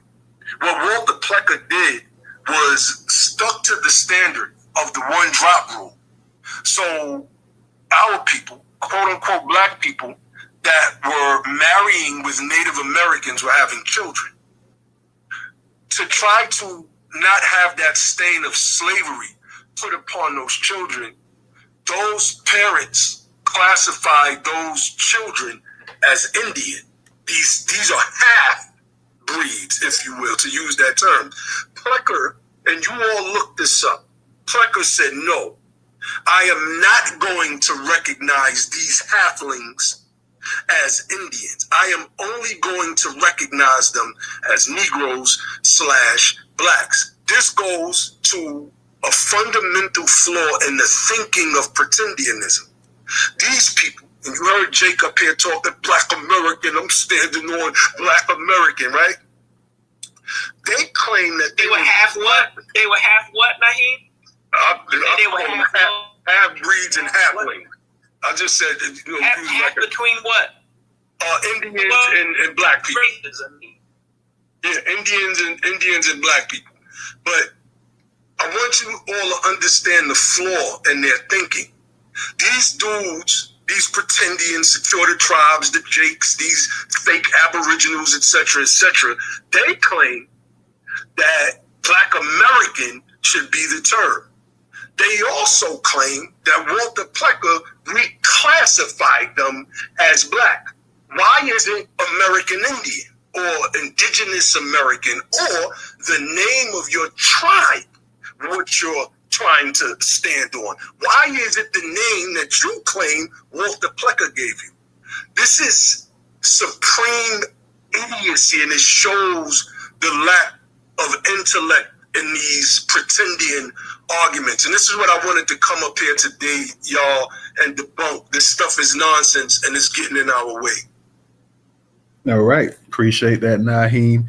I think we're gonna get ready to go ahead and close it out for the night, guys. We've everybody's had a chance to speak and whatnot, so we're gonna go ahead and close this thing out. Let me give a shout out real quick on YouTube to Shabazz, American Freedman, for the super sticker as well too.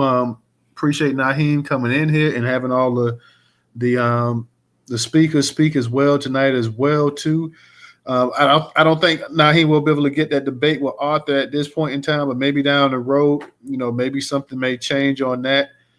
So we'll see what the future holds on that as well too. But we do have a space tomorrow night. We're gonna have some black residents from Cincinnati coming in talking about the Cincinnati brawl, as well as the actual gentrification and the policing going on in the community up there as well too. So you guys make sure you come and check that out as well too. So I want to give a shout out to everybody. Thank you for coming in speaking. DJ, you want to say something really, really quick? You're a professor, and we're gonna get ready to close this thing out for the night. Yeah, you already know, round two. Let's get to the punching bag. You know what I'm saying? All right, Professor. Yeah. Hey, great space, man. I was glad to get a chance to sit back and just listen to what everybody had to say. So let's get ready for next round two. Hey, yeah, just real quick too, man. Y'all got some old ass 1985 cell phones. I don't understand why y'all can't always having problems coming up in these spaces. I understand X is janky. We trying to motivate over to fund it socially. We trying to build News Total up to hopefully enact some spaces over there. We got other platforms. We ain't got to be over here. We just so choose to be because this is where we met each other at. Rightfully so. You know what I'm saying? No, King, you can't come in the late night space either. You know what I'm saying? On the microphone. You know what I'm saying? But let's go. Mm-hmm. All right. Oh, and by the way, that labor guy was trying to come up. Sorry. You won't be able to get a chance to speak in this place. Yeah. But DJ's got a part two. DJ got a part two coming up. So, guys, we're going to go ahead and close. Come over, Nyhiem. We gotta have a conversation with Sister Rella, I don't rock with none of these haters in this space. I don't even want to talk to them unless we debate. Check your notifications. Check your notifications. Damn, Nyhiem. What we trying to do? Debate? So what you want to have a debate? You want to have? Well, hold on. You want to have a debate with Rella then? No, I don't want to. I don't debate with women. Right? Oh, okay. I have to say real quick before we close out. Just real quick before we close out. It is what it is, man. Y'all don't know the stuff that we've been through over these past couple years. News told her you've been a victim of it because you wouldn't let people disrespect me in the space you heard 2 years ago. All of a sudden, you're down with us, and everything that you are a part of is a part of us. We know that that's not true, but this is how these people operate. We came into this space to try to build with people, and what we received was a lot of hate. We received hate from misandrists like Rella and everybody else that were a woman like Dawn and all the rest of them that attacked us. We received hate from scam artists like Arthur Watkins, who saw an opportunity to come in and get some money. So I was like, let me gather all the haters against Nyhiem and BTP, and then I could get some bread out of them, and that's exactly what they did. Nyhiem, I disagree with you, brother. Rella not a she's not a misandrist. Yeah, she's not a misandrist now. Y'all don't know my experiences with her and my team.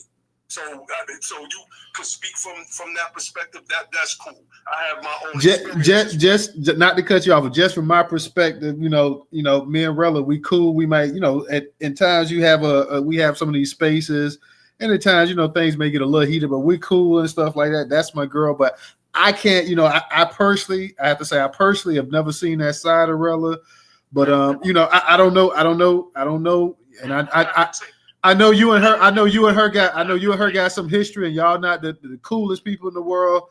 So I can respect whatever it is between y'all. So let me close out with this. We got Charles Blow's book, The Devil You Know, and we adopted the strategy that Charles Blow presented. We got attacked by this black majority state dude who's not even in the United States of America. Instead of saying, yo, you know what? We've been on this too. Let's find a way to build and work together. He emailed my brother Logic the book. My brother Logic read the book. It was nothing like what Charles Blow was talking about and nothing like what we were talking about. And so now instead of rocking with this Freedman things, like we gonna be the descendants of contrabands and all of this other, like this thing in this particular space has been nothing but a series of attacks and a series of divisions. And I always say we can't ball up a fist to save our own lives while the world is moving on past us. And if we are in this political space, because Booby said he's not into politics, he's a culturalist, then what are you doing on X in the political space talking politics? It makes no sense at all. At the end of the day, family, for all of you guys listening, the real ones are winning. It's only a handful of us, but we're winning. Visit our websites, usadof.org. Visit our websites, bethepower.org. We have on our USADOF website a 12-point agenda. Click on that link and read it. And you're going to see that the first two areas of that agenda we're already working on. We're already working. Like we came in this thing with the plan, and we will complete our mission, with or without you, because there's millions of us in the actual streets that need what the American Freedman Conscious Movement is talking about. Shout out to you, News Toter. Shout out DJ. Shout out Professor Black America. I don't think we've ever really interacted before, but you got our logo up in the back. We have in a few spaces. Okay. Yeah, we have. Yeah. Okay. When I first came up 2021. Okay. Now look, that's our logo you got in the background of your thing. I ain't never hit nobody up and be like, yo, don't use. Y'all always been respectful, man. And look, I believe in being respectful to everybody on the space. And I say this to you, Nyhiem, because I know you said you had your experiences, but to my brother, Black Majority, he gives out education, he gives out knowledge, and he always gives out respect. He always debates. Same with his sister Rilla. They always debate. They give out education. They give out knowledge. Now, that's what I know of both of those two. And those are my hearts, Hey, that's cool. But at the same time, I respect you too, my brother. No doubt, but that's cool. Only thing I can do is list my experiences, and that's it. And my experiences with these people have been bad for no reason at all. We could have just simply built together. Every last one of them, they decided that they was going to be on some adversarial stuff. And I grew up in Hamels Projects for Rockaway, Queens, New York. They say it ain't where you from is where you at. I just say that to say I got a certain type of attitude, man. Anybody that met me in real life will know for a fact, Nyhiem is the same way in real life. So I'm going to just end that with, peace, love, and blessings to the room. I hope you all learn something. Again, come rock out with us, because the winning team is on this side of things, and we will not. Hey, News Toter, man, bro. So this is Great King Black State. This is Black State of America. This is Black Majority State. I don't know you. I don't recognize you. There's nothing that you do that matters to me in my life and my existence. Keep my name out your motherfucking mouth. Watch the language. Yikes. Yeah. This is a goofy liar. Like, we've interacted. We had to cook this clown already. Because I'm cool. I'm cool with you, and I'm cool with Black. Like I said, because I was getting ready to actually end the space right here. So let me go ahead and end this space on a somewhat positive note. I know no emotions are kind of running high in this space, which I kind of figured it would. But let me go ahead, because like I say, the personal issues that people have with each other, I treat everybody accordingly to how they treat me. If you treat me straight, I'm straight with you as well too. And I don't really get into other people's beefs and stuff like that as well too. So I don't really know. I'm not in these spaces. I'm not reacting to a lot of posts and things and stuff on Twitter as well too. So I only treat people. I interact with them the way they interact with me or whatever. You've always been respectful to me. Me and Black Majority, we've been pretty respectful to each other. So I kind of try to keep it like that, and I don't want to escalate anything between. Like it's okay to have a debate or something like that, but I don't want it to get personal to that point like that as well too. So I'm going to go ahead and I'm going to end the space tonight because I got to get up early in the morning, and then we'll be back tomorrow night, guys. So peace. Everybody be safe, and we'll holler at you guys tomorrow in the Cincinnati space. Peace. Peace. Cincinnati Brawl Gang. You know what I'm saying? Defend yourself, Black American. New story.